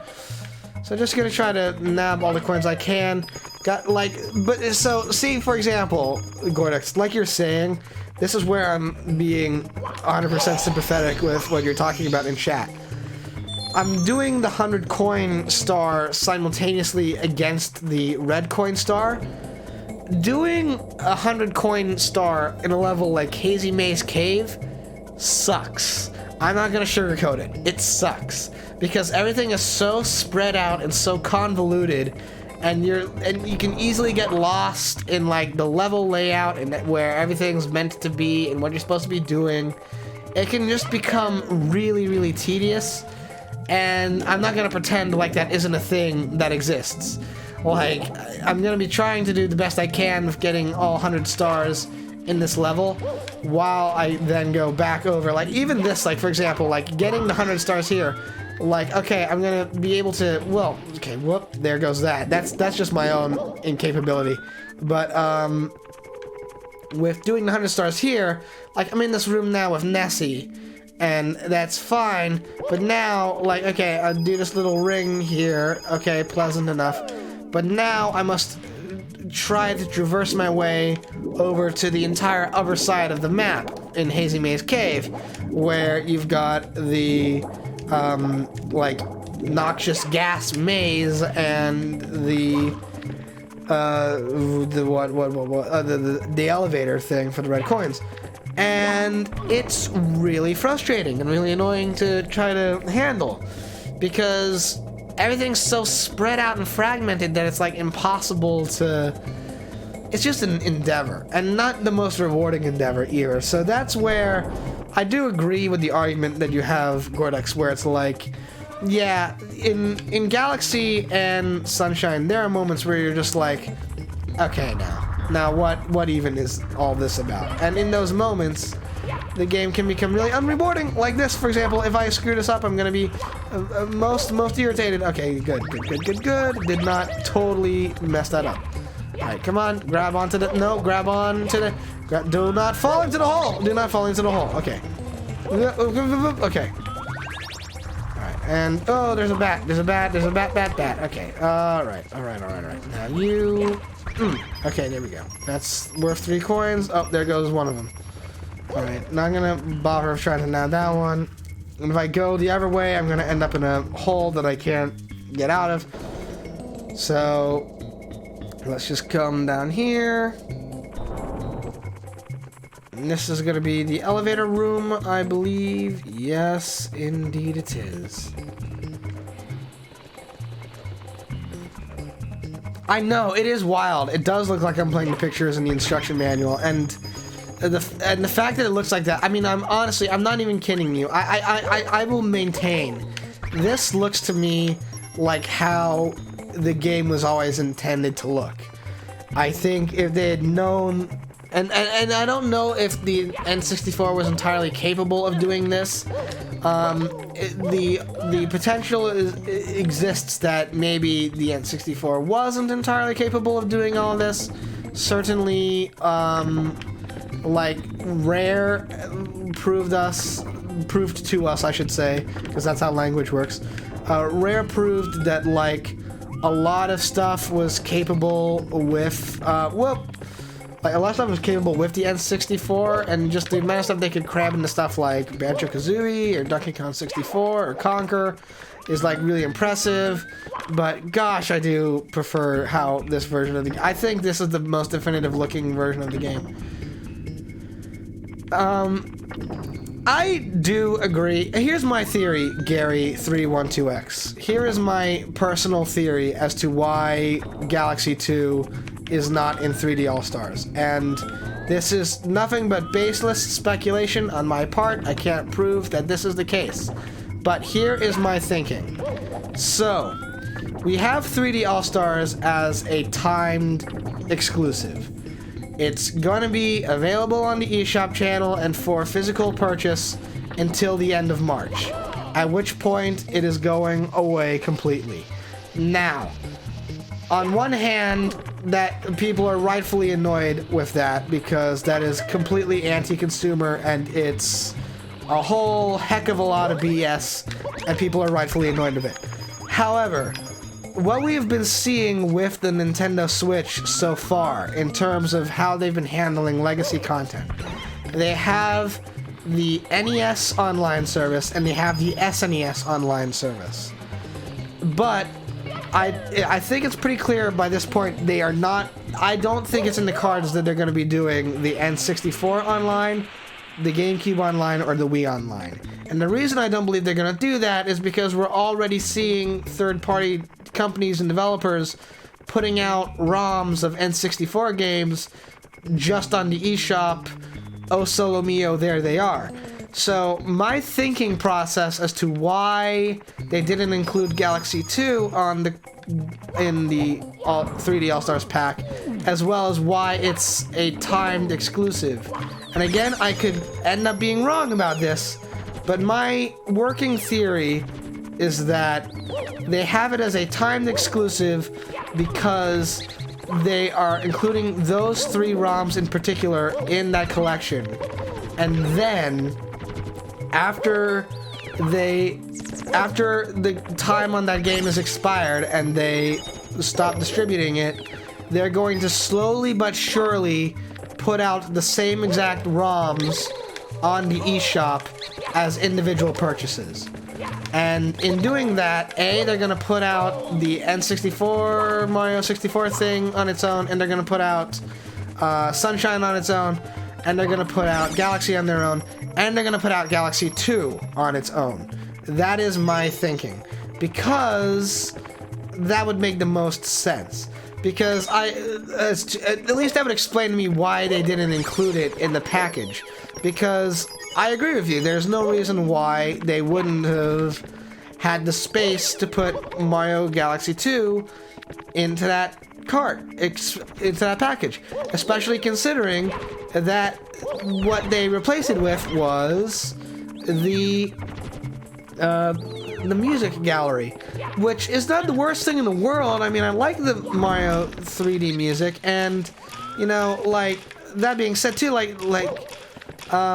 I totally buggered this up. I don't know where I'm not getting 100 coins on this. Shoot. I may have to revisit this. You do have as an update before the end of March. I don't know. I mean, like, I hope so too, but like, I don't know. I don't know why they would update a game that has a limited release availability. I can't see them expending the effort to do that, just because it would be like, well, why would we update this when it's gonna be not even available to purchase after March? So I can't see them doing that. I honestly believe what they're going to do is they're going to take all of that off the shelf and then reissue them individually on the eShop at a maybe discounted price. Maybe. Because here's the thing, and this is why I haven't totally been able to hate on 3D All-Stars as of yet. If I'm wrong about this, then I will hate on 3D All-Stars till high heaven. But here's my thinking. It would not be wise of Nintendo if they ignored the potential they have to make the Switch the ultimate Mario machine. Because really think about it. At the moment, you have Mario's 1, 2, 3 World, Lost Levels, and the SNES All-Stars collection on the Switch. Plus you have Odyssey, which, like, is a month's worth of content. And you have New Mario U Deluxe on there. And we got the re-release of 3D World coming in March as well.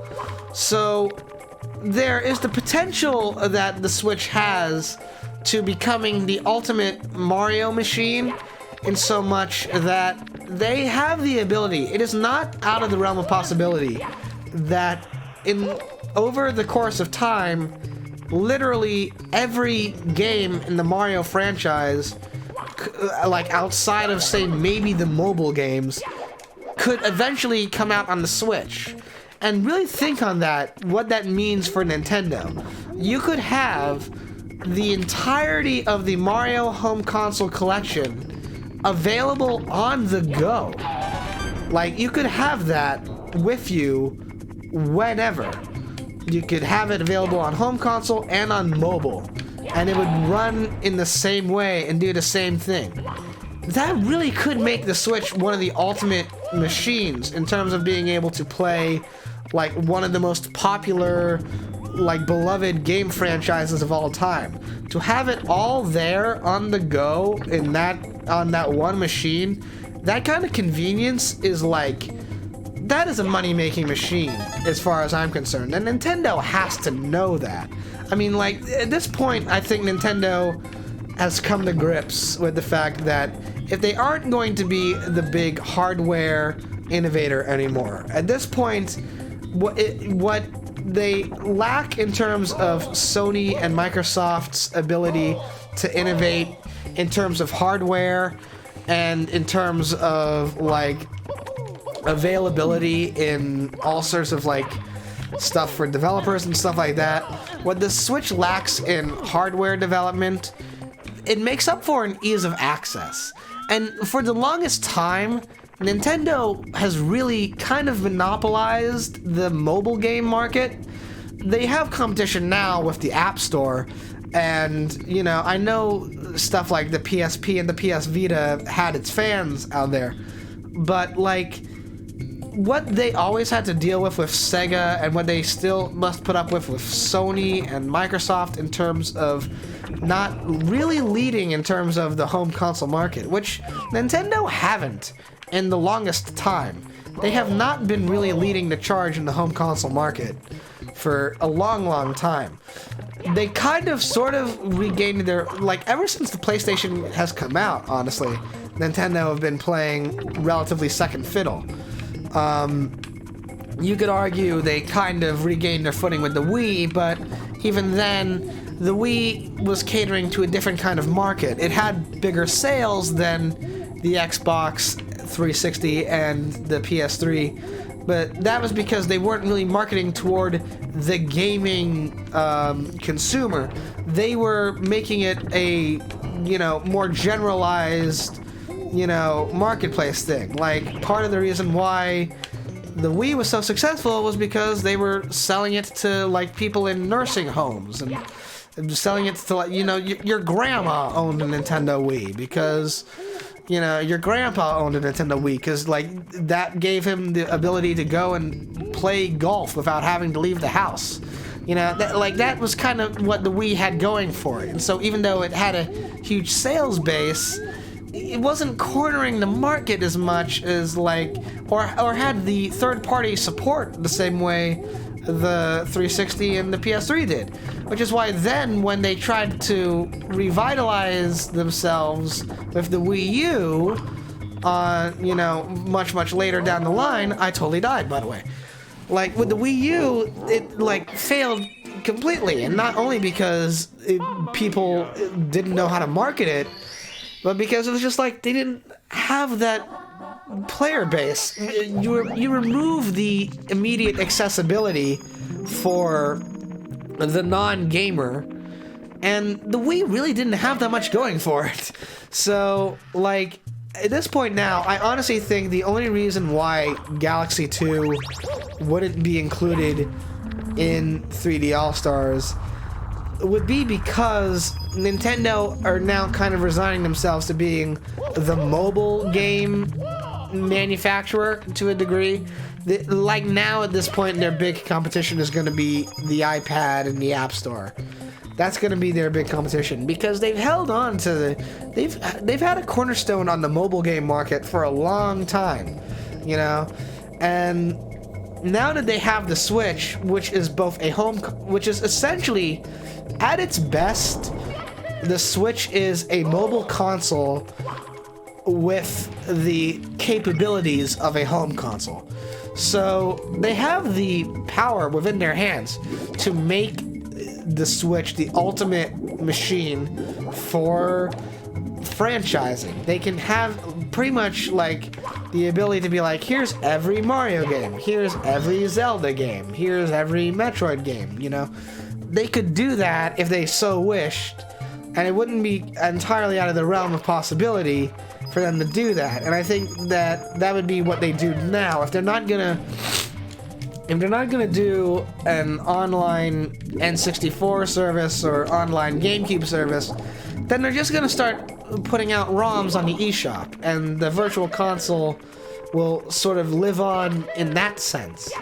And then you'll have in your hands a game system which can be like the ultimate machine to play all the Mario games or all the Zelda games. So Anyway, that's a long answer, a long response to what you were discussing there in terms of why Galaxy 2 wasn't in 3D All-Stars, and I hope that gave you some food for thought. That's my ultimate hope. You know, and you can tell me what you think of all that speculation. I totally mucked up that. Let me know what you think of that, because I think that would be the only reason why. That's my theory. My working theory at the moment is that 3D All-Stars is going to be a limited release as just a convenience pack, and then instead of it being gone forever, the ROMs will just be revisited later on as just individual purchases on the eShop. And I guess we will have to wait till April 2021 to see if I'm correct in my assumption. I could be totally off the mark and just wishing for the best, but that is at the moment my personal outlook on why 3D All-Stars is what it is. And maybe that's just me making excuses. Maybe that's just me being like a little bit too apologetic to Nintendo. But that's at the moment that's the most of what I can see, and it makes the most sense as to why 3D All-Stars came out the way it did.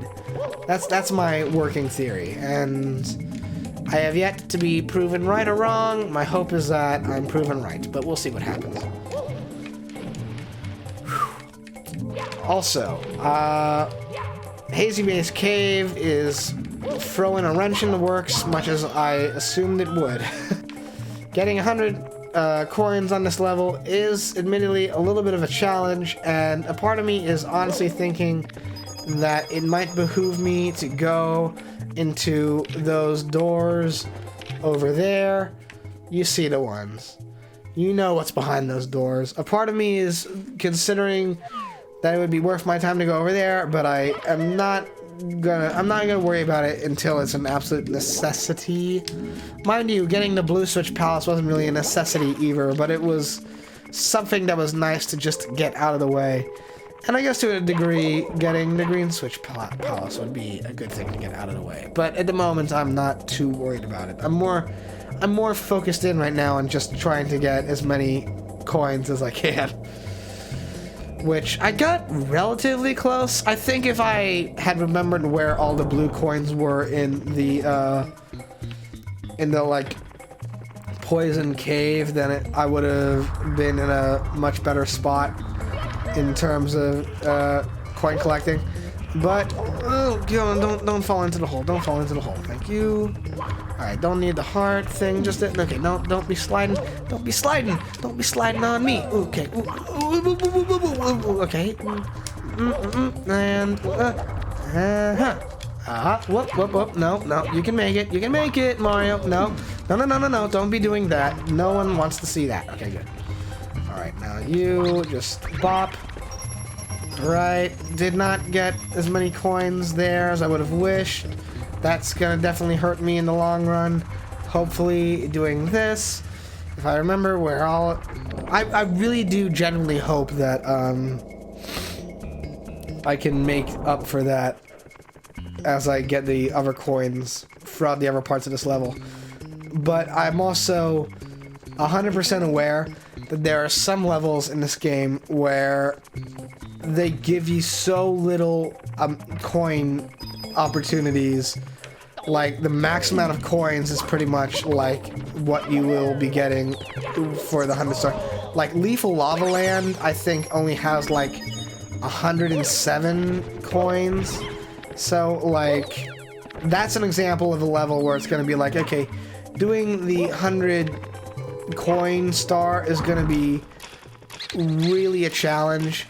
It's this way, isn't it? Yeah, it's this way. Okay. Oh, shoot. Come on. All right. I totally mucked that up again. I feel like I'm in a little bit of a better spot, maybe. A part of me is thinking that I shouldn't bother so much on dealing with the eye boss enemy, just because, like, it may not really mean that much to try to to get the 5 coins from them. But, like, at this point, every coin counts, sort of thing. You know, it's like, I'm working with what I can nab, really. As long as I can get something, then I'm satisfied. Alright, so let's see here. That's back there.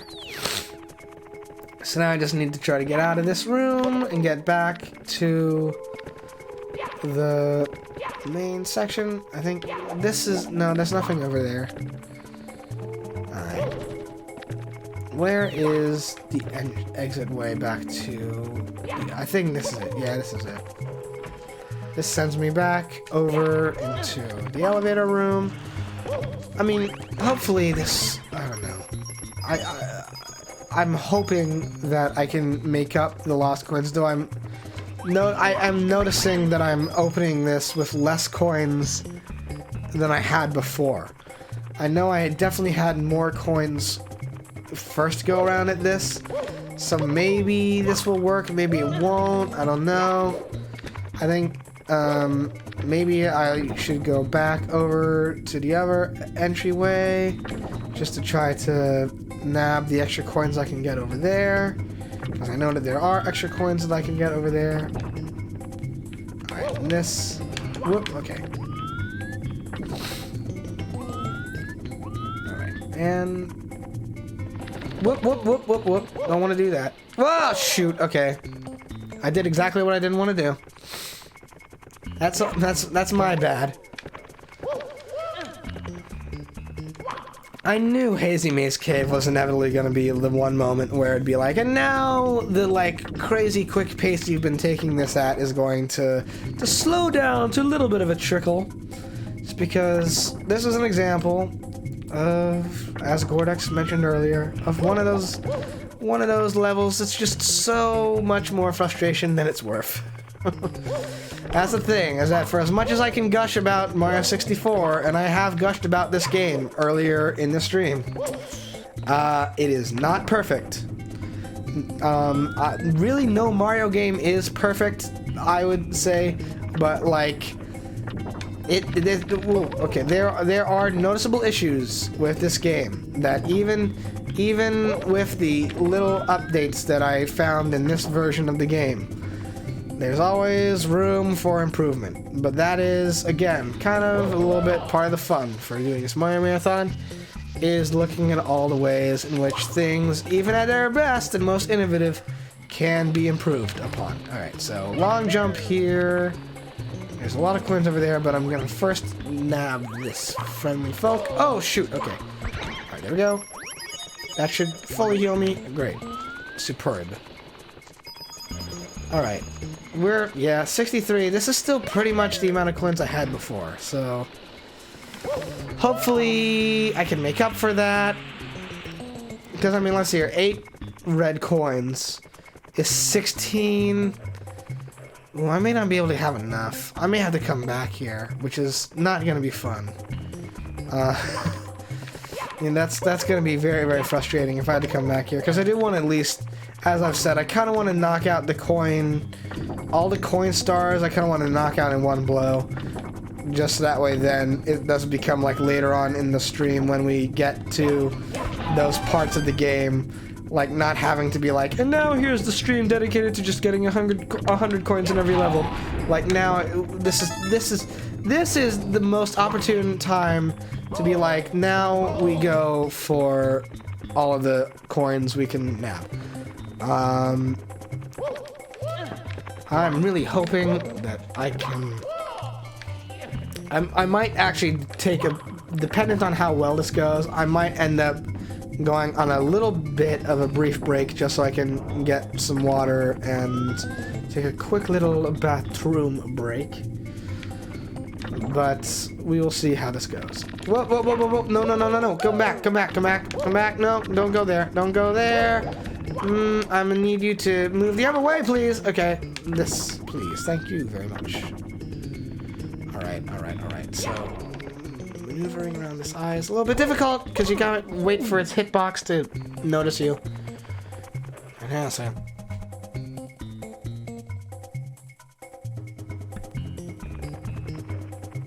Okay. So... Alright. Deal with this.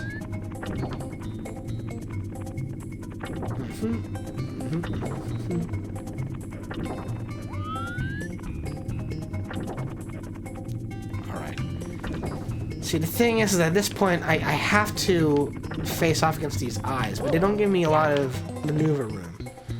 So, I'm just gonna wait for you to detect me. There you go. Now, ah, shoot! They don't give me enough room to run around that pedestal. And then I gotta worry too, if I like just run out of room as I defeat them, then I'm gonna have to make sure I nab the blue coin that they spit out, or else then that can get lost too in the shuffle. Alright.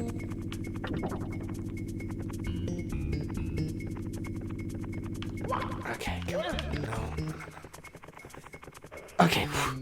Okay, okay. Oh, alright. Alright, 72. And then that over there will net me up to 79. And then I don't know how many more run. I hopefully will have enough. All things considered, I hope I have enough to get the 100 coins. I know that there are extra coins that are elsewhere in the level that I haven't nabbed yet. I kind of didn't want to worry about them too much. Like, I know there's a little, like, what's the word for it? I want to say catwalk, but that's not it, I don't think. Maybe it is. I feel like a catwalk is something else than what I would be describing it as. Okay. Ah, shoot. That corner. It's this eye in particular that's going to be the hassle, because it's on that corner, and to circle around it, you have to do that corner trick and not totally run off the corner. So I think you probably have to, well, okay, come on. I do not like the lifts. I don't like the lift system in this game. It never works properly. Okay, come back. Thank you. Alright, so we're gonna have to approach this in a delicate way. The thinking would be...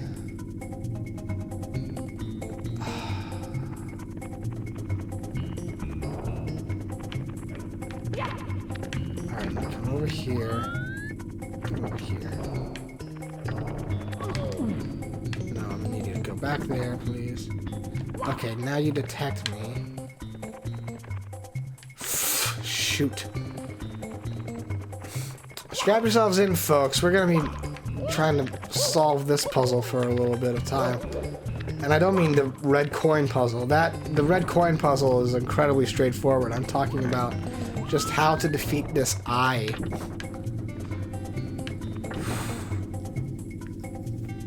And I've done this before, mind you. I've 100%ed this game in my own time. I just am annoyed. This always is just like this one enemy placement. Hazy Maze Kid. The 100 coin stars are never my favorite. Ever. Ever are they ever my favorite. Okay, well, shh. And because of nonsense like this is why they're never my favorite.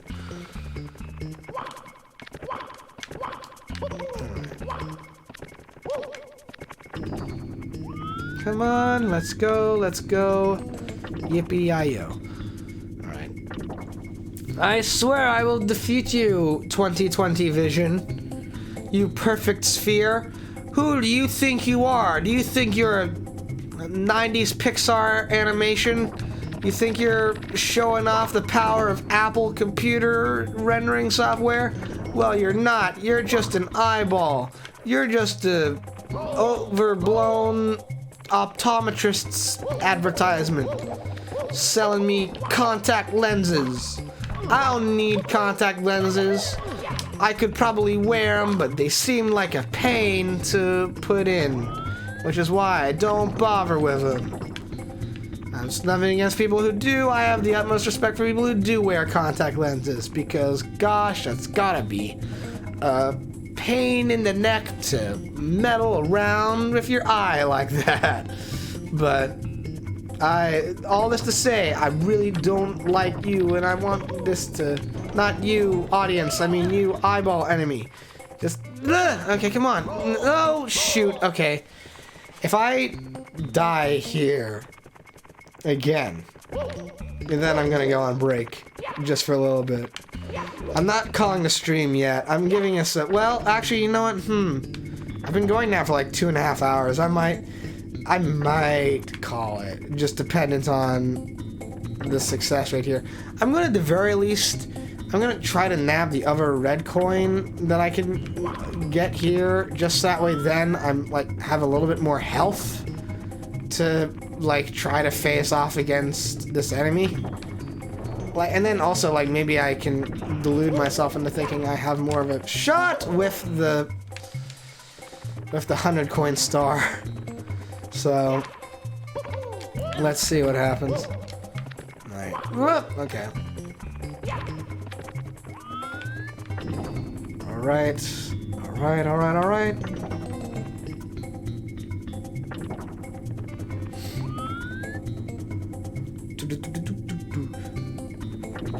I like the reincorporation here of the underground theme. I don't think the ground theme from Mario 1 is in this game anywhere. At least I don't remember it being anywhere, but at least the underground theme made it in somewhere. That's pleasant. I mean, I know I made a point in Mario World of revealing where you can find the ground theme in Mario World, but which I know some people did not know existed, which was very cool and special to then be like, yeah, this is here. Okay, alright, come on, there we go.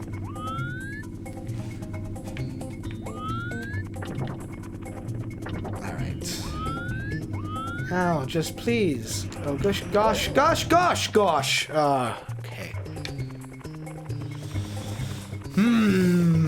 The tedium is setting in.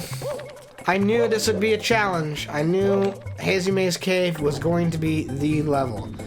I will say, there is a habit which I think is not broken until the more recent entries. But 64, in my opinion, and to a degree Sunshine, though I don't think too much to a degree, there is a habit with 64 where I think they kind of play their best hand a bit too early. Maybe it's just because I'm biased on what I'm capable of when playing video games, but I've always kind of felt that the best levels in Mario 64 are the opening ones, and as the game progresses, the overworlds that we play become progressively less enjoyable as time goes on, in both aesthetic and challenges. And Hazy Maze Cave, in my opinion, is the very first sign of that, of things taking a bit of a downward step. I think the first 5 levels are superb, or heck, I'll even go further than that. I will say, I really like Leaf of Lava Land and the desert level, but Hazy Maze Cave and then like most of what comes after Dire Dire Docks, not that into. And Dire Dire Docks is not removed from that either. Dire Dire Docks is also guilty of being another level where I'm like, this kind of isn't the best. But Hazy Maze Cave is definitely the beginning of what we will see, where there are just some levels that are like, okay now, but why though? This is the beginning of those sort of things. Alright, I'm just gonna, well, no, okay. It is not helping matters either that anytime I even approach a ledge of any kind, I kind of get stuck. There's a glitch happening where anytime Mario lands on a ledge of either this little elevator or something other than this little elevator, he kind of goes like, time to be stuck on the edge. And when that happens, you just don't have any control. He's just gonna lose it for a little bit and then be there. And so now, here's what I'm thinking has to happen. Here's what I'm thinking must... Okay, no. Let's do this. Okay, that worked! Shoot, shoot, shoot, shoot, shoot, shoot, shoot. I knew it, I knew that would happen. I knew exactly that would happen. And now the blue coin is going to evaporate, and there's no chance I'm going to be able to get... Because it's going to evaporate. Watch, it's evaporating. There it goes. There it went. That was how many minutes wasted? How many minutes did I just waste trying to defeat that eye? And it's not coming back. It is not coming back. Even if that eye respawns and I like do everything within my power to defeat it again, that blue coin is gone. It's not coming back. So I'm going to have to really like decide with myself if it is worth my time and effort to try and bother with getting the 100 coin star in this stream or the next one. Because while a part of me really wants to get that 100 coin star from this level today, so I don't have to wait next stream, the patience I have for doing all of that again is profoundly low.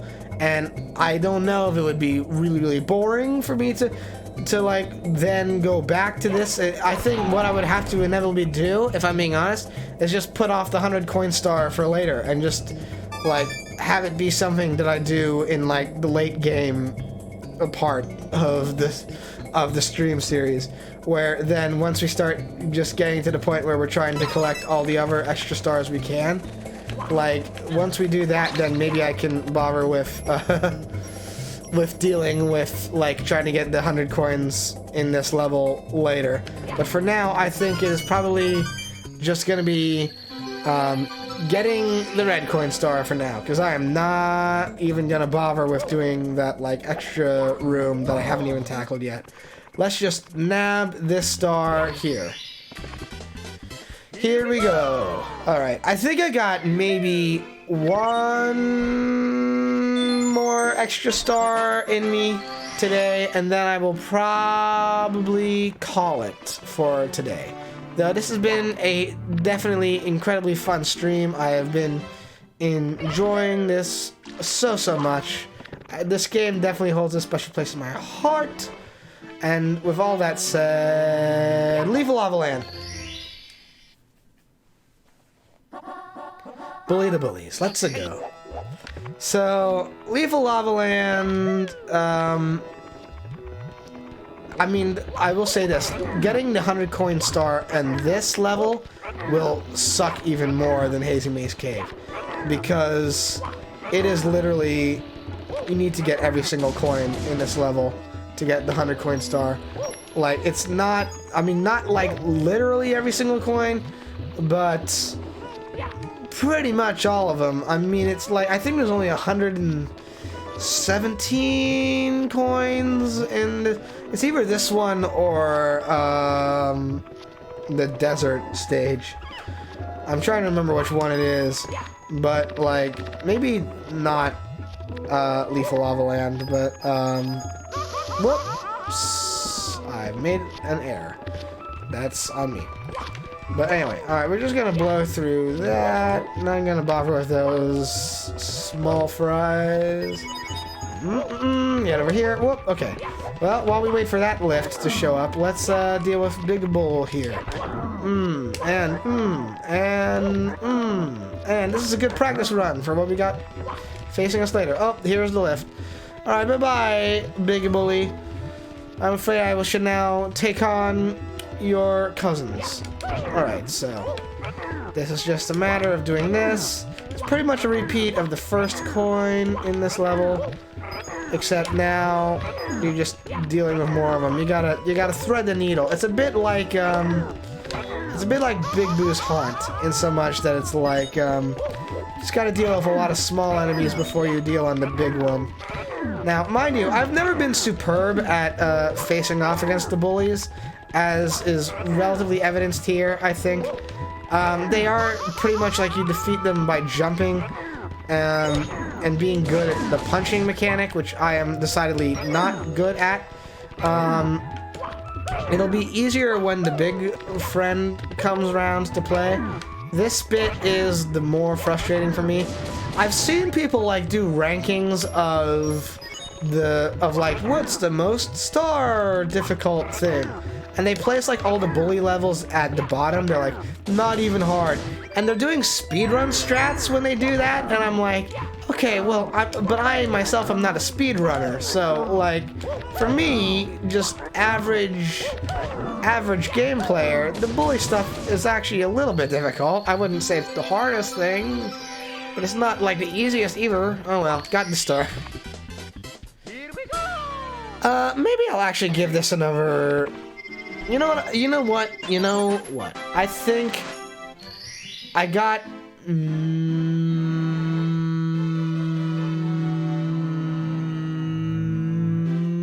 Maybe one more star. I think you know what? I know what I'm gonna do. I'm gonna do one more star, and then I'm gonna call it, and then I'm gonna save the next bit for next stream.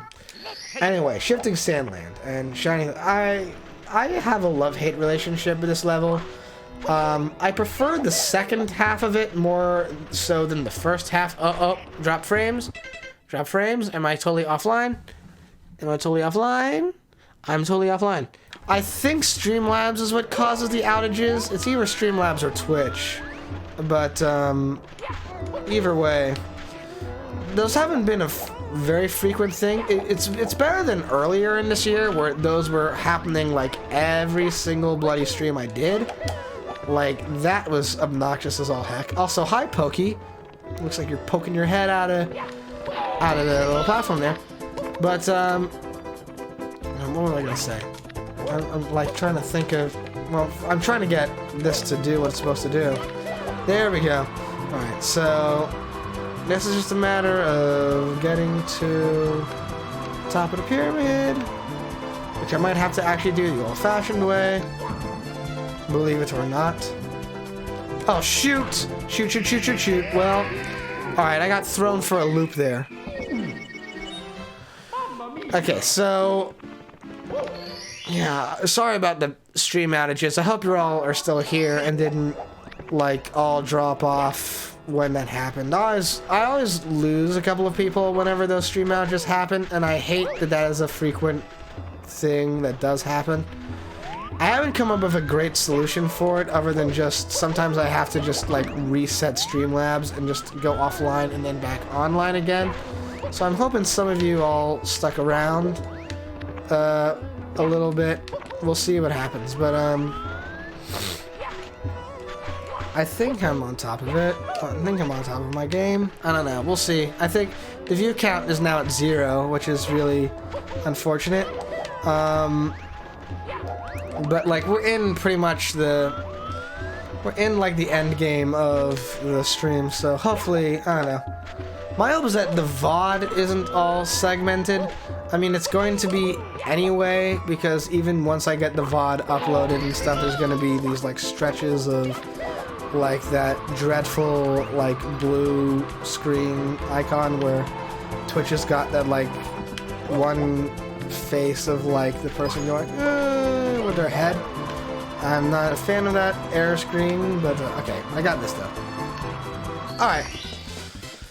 Here we go. Alright, on that note, I'm going to call it for today. I don't know if I'm going to do a raid just because I think the view count isn't really big enough to warrant it.